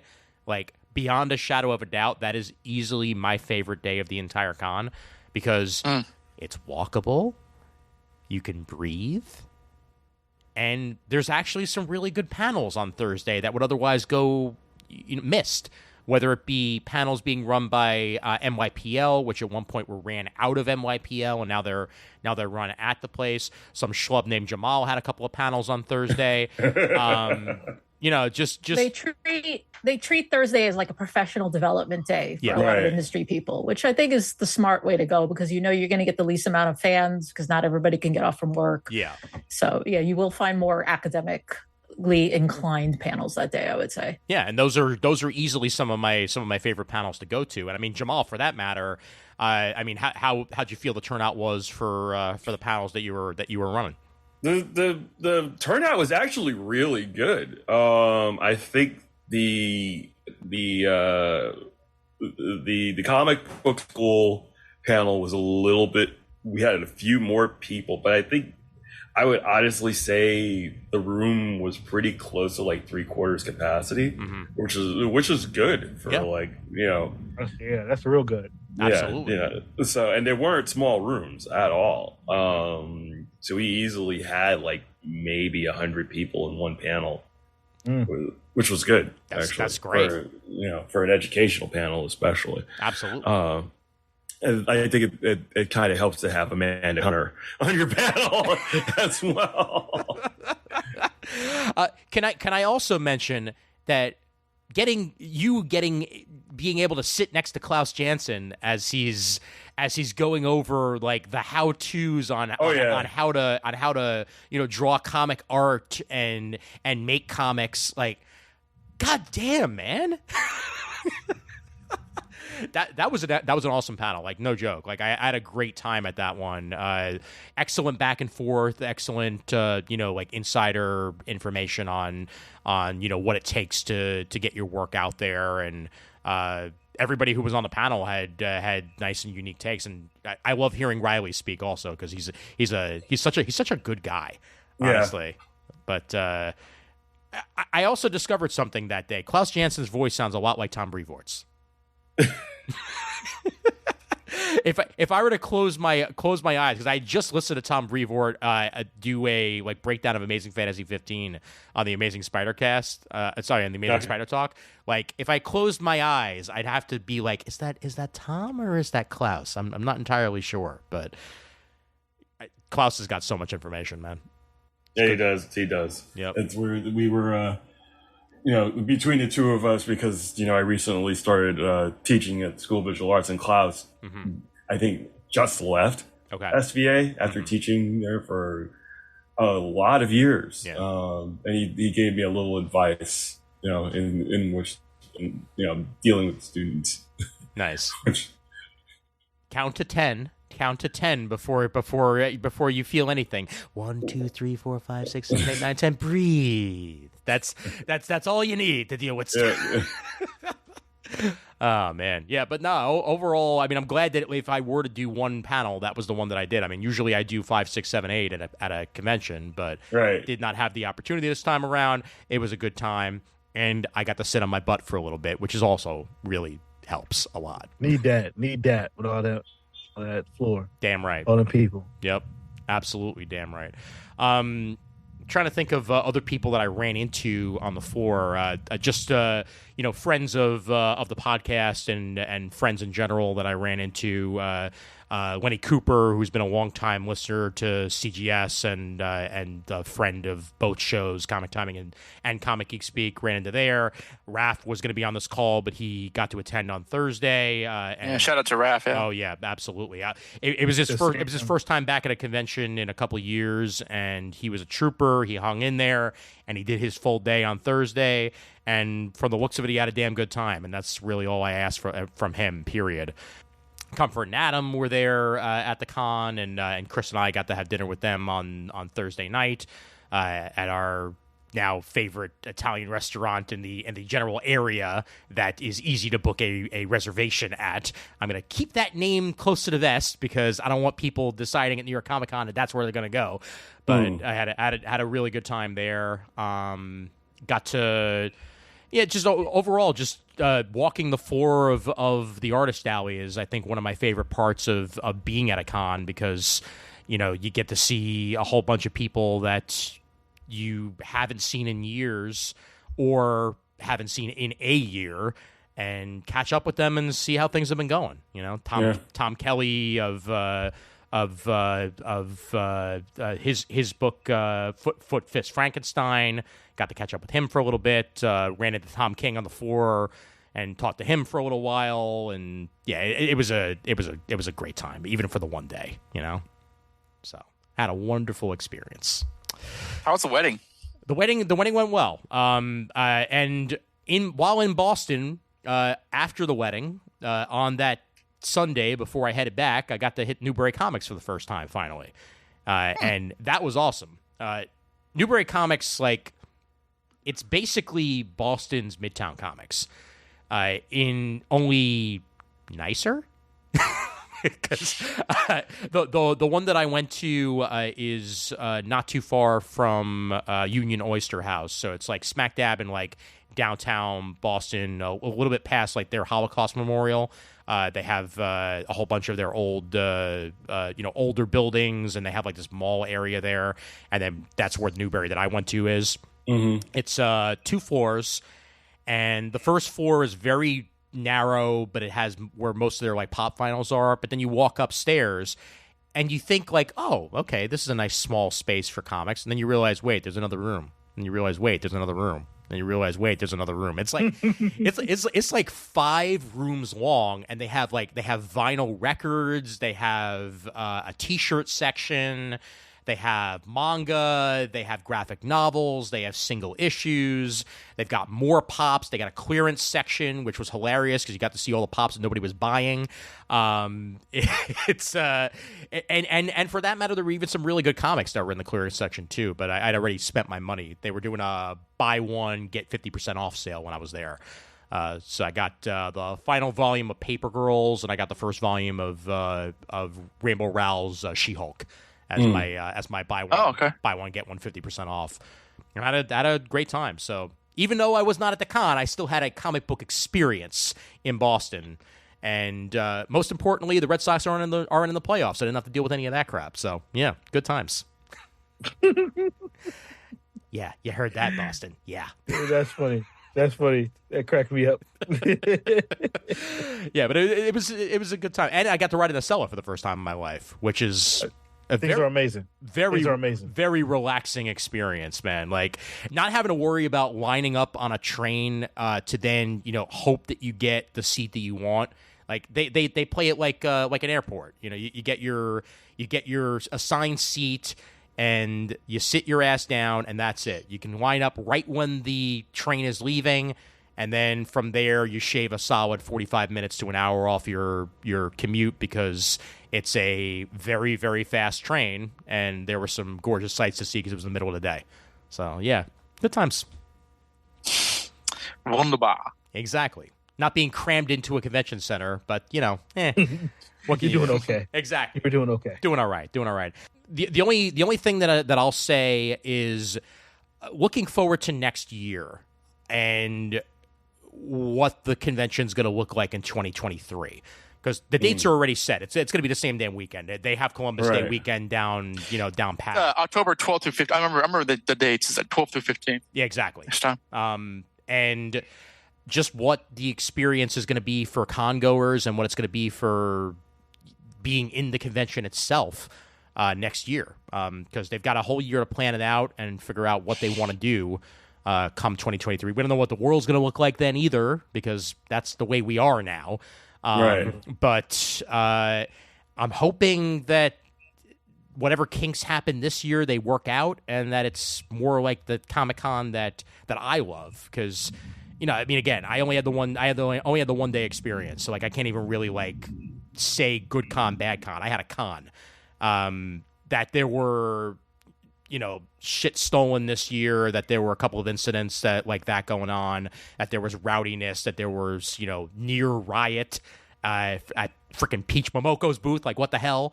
Right. I did not hear about that. That's great. Yeah. We can't have that happening in 2023. This has to be one I time. also found loadout of Artist Alley kind of sucked on Sunday because they turned off all the escalators. What? So if you had carts, you needed to wait for the elevator. Oh, and then they also kept us from going out through the lobby. They closed off the 45th Street entrance. Come on. So they were forcing everybody to go back downstairs. So because they weren't letting people go out with hand carts or trolley or dollies, because they didn't want riders to park for the convention center, and it was just annoying. Yeah. Very, very annoying. And that sounds like that's more Javits than NYCC, because I guarantee you, somebody didn't get the memo. That was my favorite part back in the day when we had the original Javix North. The annex was right when 5, 4, 3, 2, 1, back doors open, and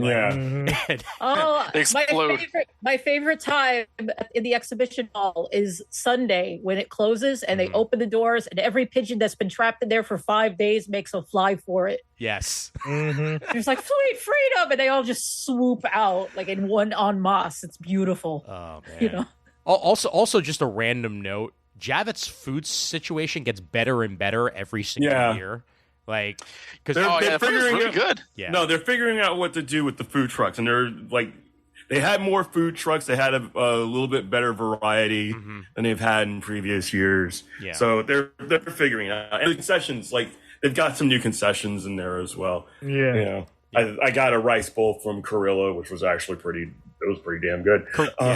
Carilla is one of the better options there. They even have a okonomiyaki in there, which they had last year outside in the food truck area, but there's also a stall inside now. Oh, okay. So over by the gaming section, they had a whole okonomiyaki section set up, and I never expected to find okonomiyaki on the floor of a Comic-Con. I'll tell you that much. Well, I mean, remember, pre-COVID, they did actually have a crepe station in the back. They did. Yep. Yes. They also Kimchi had 3 days in a row. That was a first. Yeah. They had the Amazon snitching store. You walk in and you just supposedly grab things. And Yeah. that came in handy when you just want to get a soda real fast and keep it pushing. Mm-hmm. Walk in, walk out. That's it. The feds is watching. We swear you paid. We swear, okay? Trust me, you paid. They know. Them stores is the feds. I know what it is. The only time they got me in one of them stores is at New York Comic Con. Yep. Or Coca-Cola. So, Julian, would you go back next year as a professional, or are you're only going to come back if you have a place to sit? I'll think about it, but Okay. maybe I'll be lucky enough to have something, and then I can go have a table if they let me back in. Yep. We'll see. It was cool to see people. Oh yeah, no, absolutely. I went mostly for networking and meet people again or meet new people. So some of the people I knew aren't at those places anymore. So starting over is always fun. Yeah. And seeing people like seeing you, seeing Jamal. Oh yeah. Seeing like the ELC guys. I wish I could have saw Pants. Yeah, same here. Both Pants and Deemer were at New York Comic Con on the day that I was not, but they got to at least meet up. Yeah, no, I talked to Brian for the first time in years. Nice. Which was nice. Yeah, no. Didn't get to see Pants though. Yeah, Pants. People thought he was cosplaying a Phillies player, which is hilarious because he was wearing his 52 Pants jersey, walking around. So that's pretty funny. But they got to have a talk with Sal, and I'm sure that was probably the bulk of the time that they were there, because once you get Sal talking, you know how that goes. Yeah, that Alex Ross booth was booming though. Oh yeah, that was always packed the whole convention. Absolutely. Yep. It was something I would think about. It's New York. It's good to visit friends and see people that I don't get to see. Yep. So. Anybody else have thoughts on next year and what they'd like to see different? Jamal? I think the biggest thing is that they really need to crowd management, crowd control. Yeah. It's been a problem for as long as NYCC has been going. Yeah. Other conventions are much better about it. And they need to make a decision as far as mask compliance is going to go. Of course. It really it makes it difficult for a lot of people who are immunocompromised. Yeah. To be able to have a good time and enjoy their hobby. I think it's unfair. No, absolutely. And if you are going to enforce masks, really don't half-ass it. Really enforce it. Yep, definitely. Dono, what if you do wind up back next year? What are you looking forward to the most? Yeah, I would like to go again next year because this was kind of just jumping back into things, and with this in mind, I would like to just I guess kind of just see more, just kind of like if I know what to expect or to anticipate, kind of plan it out a bit more, and honestly, plan to spend more times with people like you guys. I mean, you were there for a couple of days. I saw you for your second day for a bit, so I think just kind of more. My friend Stella calls fellowship. I guess general planning would improve the experience even more than it is. Yeah, it's honestly that's simultaneously the best part and also the hardest part to actually do, which is because there's so much to do at the con. It's okay, I'm in aisle D. Where are you? Aisle Q. Okay, I know, right? let me try to run across the entire hall and try to figure out where you are, and then you get there and oh, now I'm in aisle C. I was coming to you. Yeah. Yeah, that's just con life for you right there, man. It's super duper. It's the best part and the worst part all at the same damn time. But that's true. I do love that. Yes, that is kind of a tricky thing, but that is just even thinking about it kind of brings back fond memories. Oh sure, and my favorite damn part of the entire con was again Thursday night, right before closing in the artist alley. I just just standing in the middle of one of those aisles, and then literally everybody I know just keeps walking towards me. I'm like, okay, so clearly this is all I should have been doing in the first place, is just stand in the aisle and just wait for people I know to walk by, say hi, talk for a little bit. They move out, new group comes in, and that's it. So that's Comic-Con right for you right there. Yep, absolutely. Yep, Chris, any changes you'd make for next year? I mean, yeah, it'd be nice if the masking policy was figured out. I mean, aside from that, it's really all just logistical stuff. Like, again, the bathrooms are always a pain in the ass. They don't seem to be interested in really fixing that problem. One of the escalators, I think it's the one that went into the autograph hall, wasn't working for most of the weekend. So if you had to climb up it, it was one of the most disgusting things I've ever seen in my life. Yeah. Like, there was so much trash embedded in it. Like, I'm gonna spare the listeners and the video people watching at the sight of it. It was horrible. But yeah, mostly I need the Javits Center to do better. That's fair. Like, the convention is what it is. Like, it wasn't really that different for me, you know, but in terms of like how they manage the crowds, it needs, you know, it just, all that stuff needs to be done way better. Yeah. No, I hear that. And that's been a complaint of, at least for the Javits Center, for, I feel like, almost as long as New York Comic Con has been running. Like, crowd management. It's like, okay, we'll do it this way this year. Maybe it'll work. Okay, so it worked a little bit better, but maybe next year we'll try this instead. Oh, that worked a little bit less. Let's try that this time. That only combine it with a little bit this, and then we'll just ship the rest of the people off into space. Okay, no, that didn't work. So let's bring them back down to space, and we'll bring them over to the north section. Like, it's a little bit of everything. Although at least now, almost everything is on site. That has been the biggest improvement, because I hated when they had running around to like different libraries. Oh, I can't even imagine in New York City. Yep. Yeah. That was crazy. When it's like, oh, you gotta go to the Manhattan Center down like freaking long ass avenues away. Yep. Madison Square Garden had events. There. Yeah, Madison Square Garden had events. I do think that if the con continues to expand, because I don't know the attendance numbers, but I know they were saying they were expecting like almost 200,000 people. Yeah. But I think now that Hudson Yards are open and there's like there's things like the Shed. So like if they do need to expand, they'll try to keep it in the general area. Right. Yeah. Yeah, it was. Did you guys notice like in the Hudson Yards area, like where the subway exit or entrance is? Did you notice that there was like, you know, industrious comic creators who just set up tables? Oh yeah, I noticed. And were just selling their stuff. I love that level of hustle. Yeah. Like I was I can't get in. I like that the guy who does that indie comic Calico. Yeah. Like he put up like two giant banners on like 35th or 36th Street as you're walking back towards 10th Avenue. It's like banned by New York Comic Con. I love that. I love that hustle. I love it. Like I was like, you don't see that. I don't see that at any other convention. Like, oh, I can't get in. Oh, I'm still gonna have a table. I'm still gonna sell these books. Yep. I will be here all day. and there were some pretty good food vendors and food trucks set up all along, like right where the entrances were to the subway. So that's something that I didn't know after going to San Diego for almost 10 years.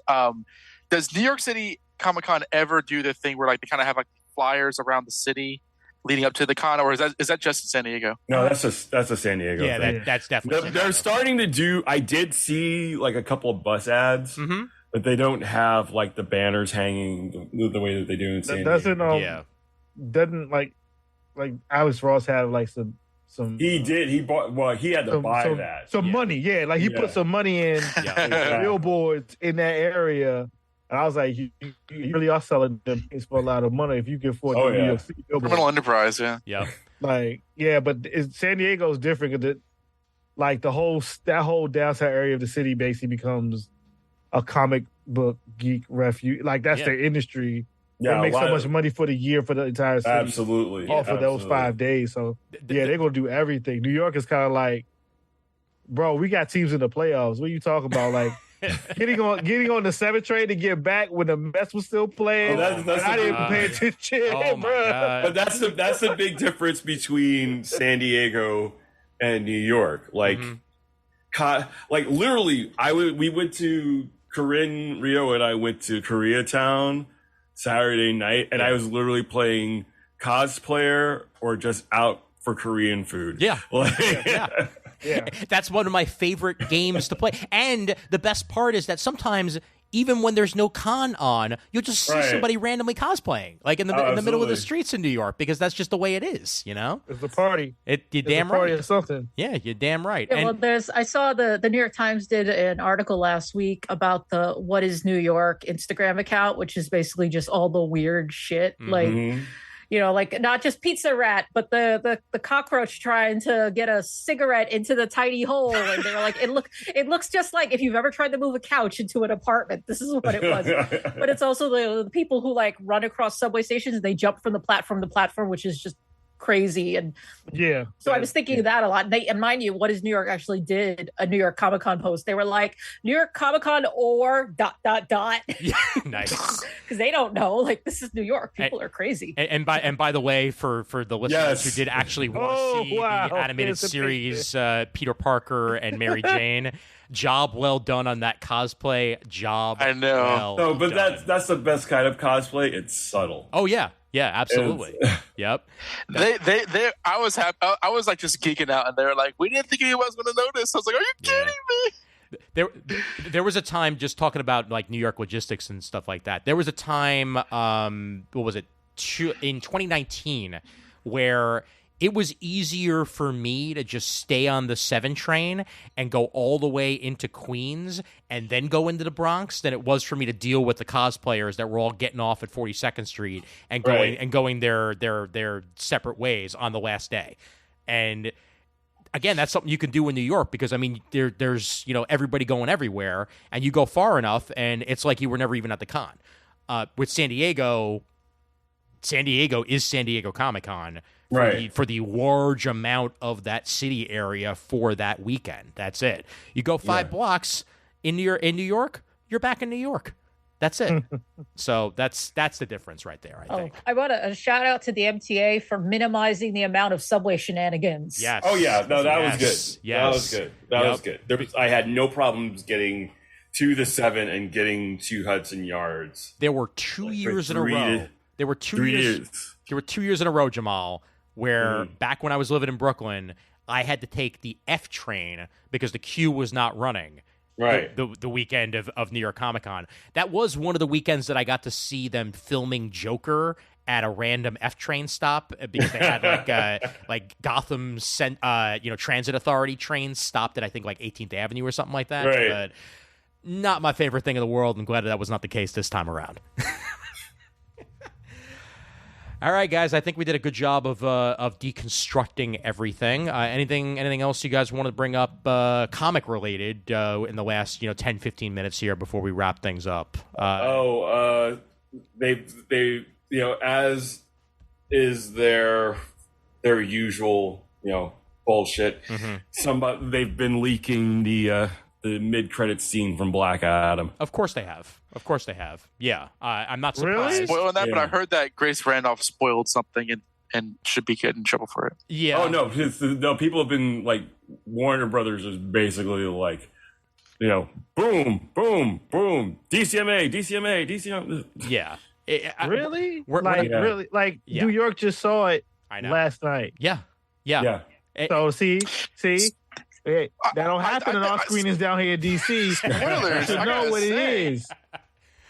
Ever since Spider-Man: No Way Home, it's like spoilers. Like, who cares? Like, what you think? We're going to Yeah. spoil as much as like. There really used to be like, I feel like a The Wire kind of like, there used to be honor in these streets, and now it's just like not You anymore. can't- Like no, spoilers. you can't have surprises. Surprises have to be spoiled for you. Exactly. Yeah. You can't Yeah, be genuinely surprised by something. I spend so much time writing around things when I write my reviews. Mm-hmm. Like, I just want to just like, let me give you the setup and stuff you've possibly seen in the commercials.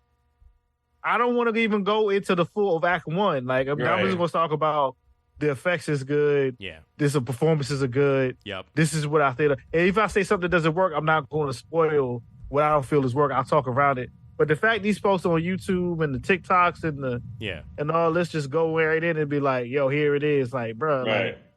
like for real, I like was Sorry, I didn't mean to cut No, you you're off there. good. You're good. No, the last thing that genuinely surprised me, and I apologize to anyone listening to this who doesn't know, but I went to see Dragon Ball Super Superhero.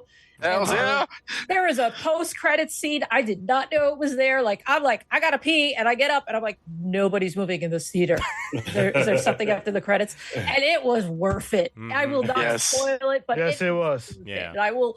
Yeah, that's my recommendation. Is you need to see Dragon Ball Superhero, even if the name is stupid as shit. Yes, like many things in Dragon Ball Super. Exactly. No, Exactly. I will not but take it's- this Dragon Ball disrespect. I have had the most Excellent. fun seeing Dragon Ball Super movies in the theaters. Like it has been a great joy, including the time that I got to see a screener of it on Funimation's dime, and then they paid for bowling afterwards. Like, Oh, that's nice. yeah, that was pretty damn awesome. Yep. That is nice. I don't get that love. They just send me an email. Yeah, that was fun. That was the Broly movie, and Yeah. my brother was sitting next to me, going, "This isn't my Broly. This is my Broly." I was like, That movie slapped. It was so cool. It's so much better. It's As a the person who best. watched every Broly film before Yep. and saw that new one, I was like, I rewatched that movie. Yeah. If it's on Stars and I'm flipping channels, Mhm. because yes, I still have cable, Yep. that joint getting watched. I bought the figure. I almost Yes, bought sir. that New York Comic Con special paint job, but I already got that figure. Mm. So I don't need another one. That's how much I like Broly. Hey, New Broly. it was great to see Goku versus the Hulk. Like it was good times. It was amazing. It was really was. amazing. Dragon Ball Superhero though, like as a particular North American fan of Dragon Ball Z particular era, Yeah. that shit was just so pandered to me, and I love every second of Oh, it. absolutely. "Oh no, it was It's it was straightforward, total yeah. like fanficky because it's like about Gohan's real dad, Yes. Piccolo Grandpa gets the Piccolo. shine. Yep. Oh, it was- Grandpa Piccolo. It's with his little 60% cat of Piccolo phone. movie. His cat phone. I still haven't seen it. I'm gonna see it. Okay. Oh, So yeah. I want to know That's- I want to know as little as possible no, about it. that- but that's- I'm- that's- So Ian asked Sorry. me for all the spoilers. He's like, I need to know. And Yeah, I'm like, yeah, yeah. that's fine because I want to spill the beans on this one. I loved it so Grandpa goddamn much. Piccolo. I love The it. first thing I saw at New York City Comic Con was the Dragon Ball area, Mhm. and like I had like the Steven Universe stars in my eyes. I was like, oh, this is working on me. Oh yeah, yeah. No, and New York Comic Con always does a good job with those in particular. Yeah. That Bandai puts the money out. That's it. It's just plain and simple. Yeah. There's something else I wanted to talk about on this call in particular because Chris is on it, and that's the New York Comic Con trailer that came out for Picard season 3. Yes. Yes. And thank you for that delightful stink face, Chris. Oh, middle fingers have come up. Oh, clearly I picked the right track here. I haven't heard one good thing about this show. Never heard one good thing. This could be the rest of the podcast. Me going, Well, I I don't will know. watch Is it. it bad? I mean, it's okay, it's not necessarily bad because I actually enjoyed a decent amount of the trailer. It's just you talk about fan service, like you talk about how Dragon Ball Superhero so was fan pandering. service. So pandering. It's almost the entire cast of Star Trek: The Next Generation, teaming back up again for season 3. In the trailer, again, this is not a spoiler for those who have seen the trailer. If you have not seen the trailer, do not listen to what was about to come out of my mouth. But la la la la la la. Moriarty is back, so the frickin' yeah, exactly. Thank you. It's like I'm slightly cut off because I don't want to be too vulgar. Oh, I have to correct you.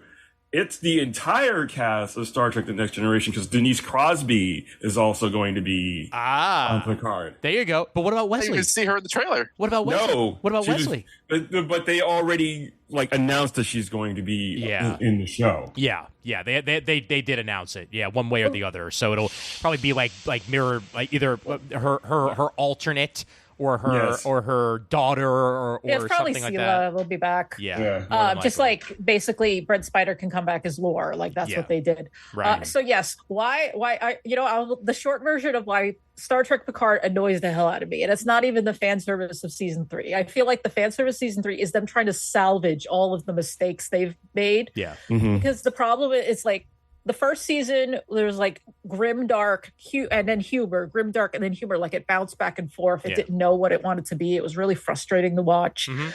And then at the end of season, like I was enjoying season 2. I was feeling great about season 2. And then they got rid of the entire cast Yeah. except for Raffi and Seven of Nine. I mean, aside from Picard, Yeah. just so they could bring on the next generation people. Yep. And it's not even like the characters of Picard are my favorite characters, but they deserve so much better than to be treated like that. Okay. Sounds like Ghostbusters Afterlife. Yeah.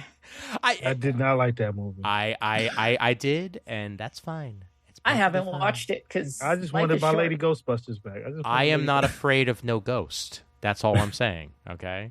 Austin makes me feel good. Yeah, I hope that season 3 at least is satisfying in one way or the other. I hope.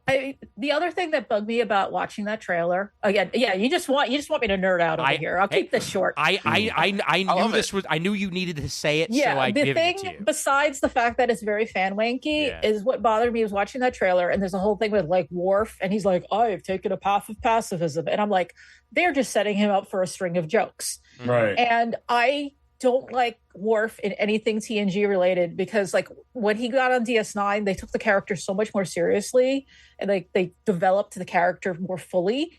And then whenever he was in one of the Next Generation movies, he was just, reduced to a joke again. And it just kind of bugs me. I'm like, if this is supposed to be where they give the entire cast a proper send off because Nemesis is freaking piece of crap. Terrible. Yeah. I mean, could we not fall into the same patterns? Yeah. I'm all really I'm asking. enjoying this flavor of Geekitude because I wouldn't know otherwise. Because I'm actually I'm following a Star Trek podcast. I've watched all the original series.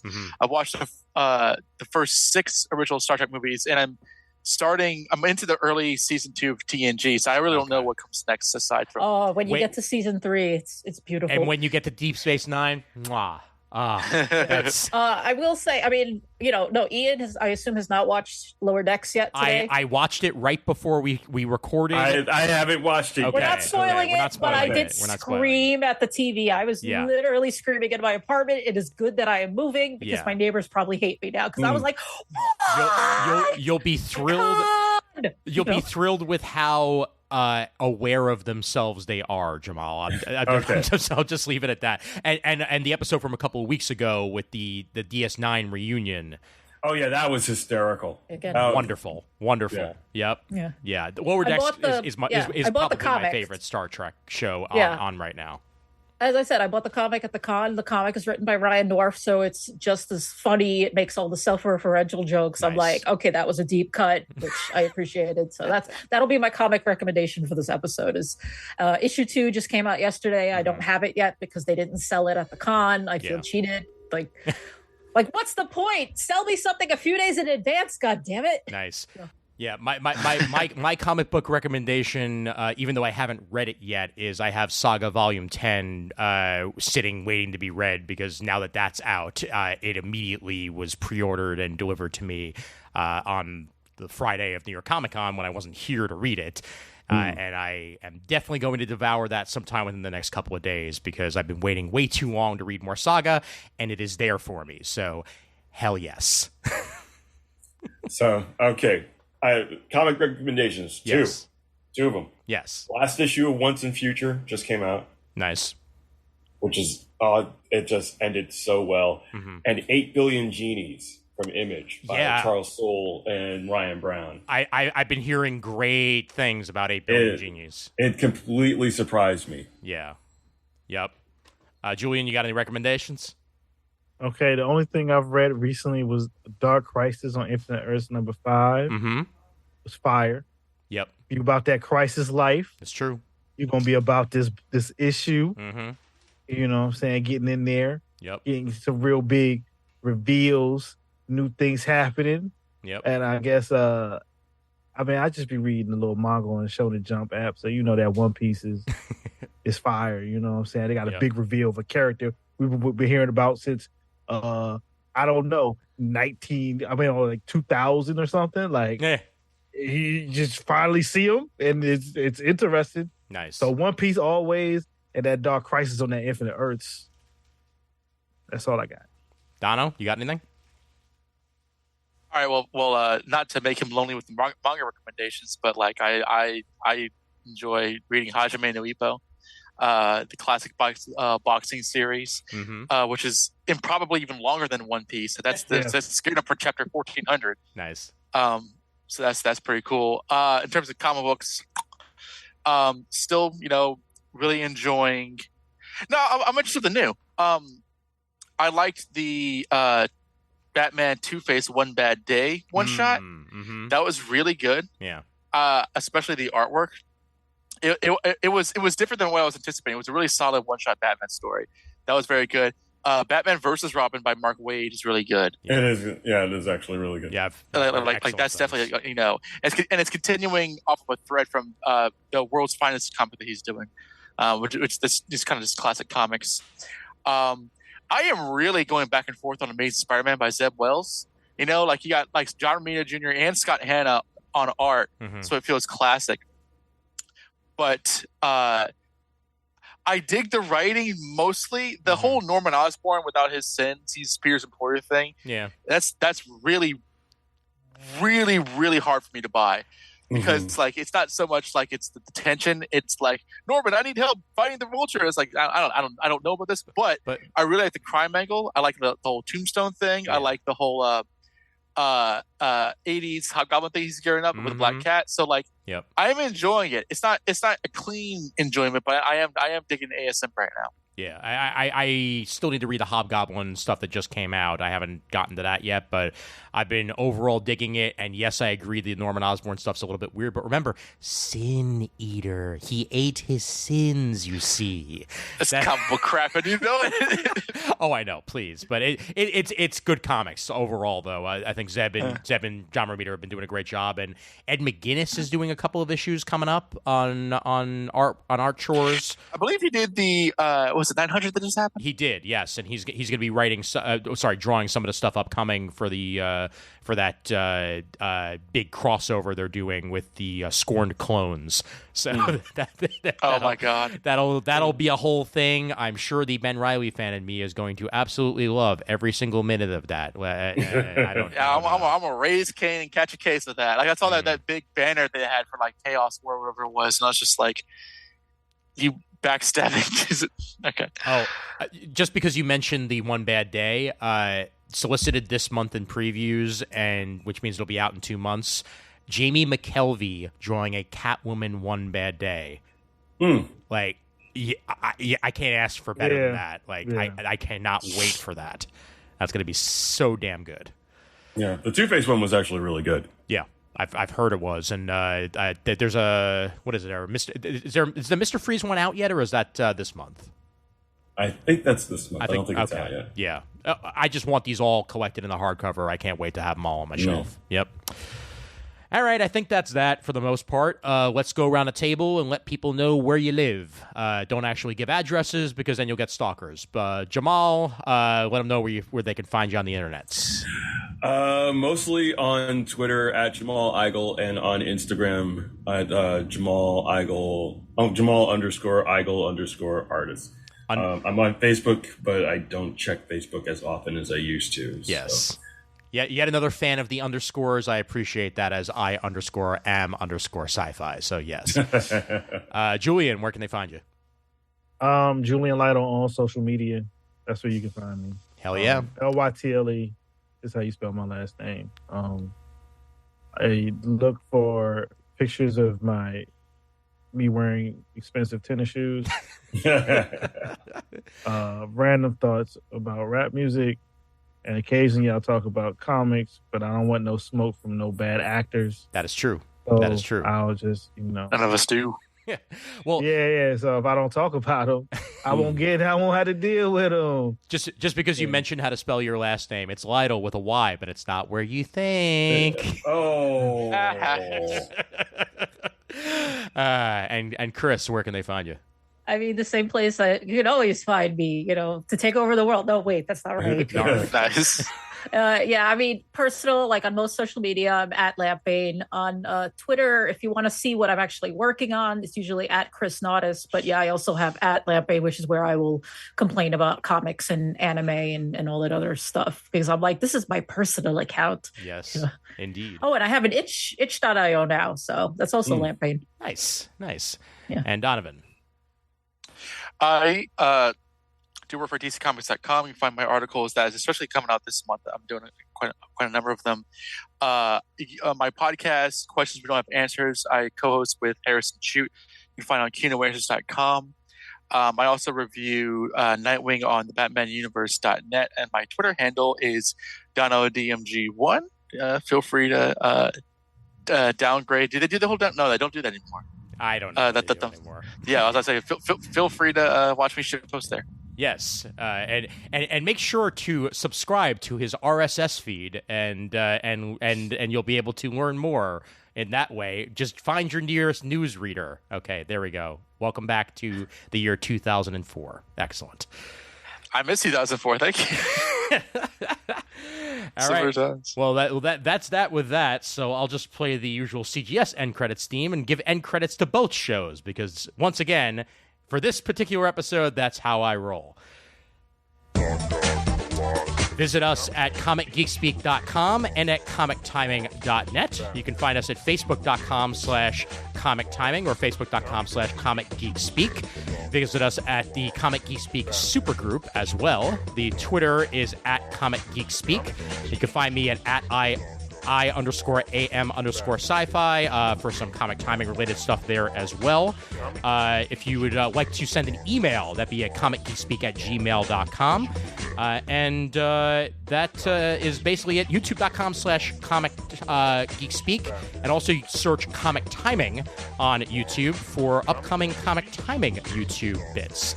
I'd like to thank you all for donating to the show over the years. We really do appreciate it and could not do it without your help. And as always, we're uniting the world's mightiest heroes, one listener at a time. And there's always time for comics. Wow, I managed to pull that off.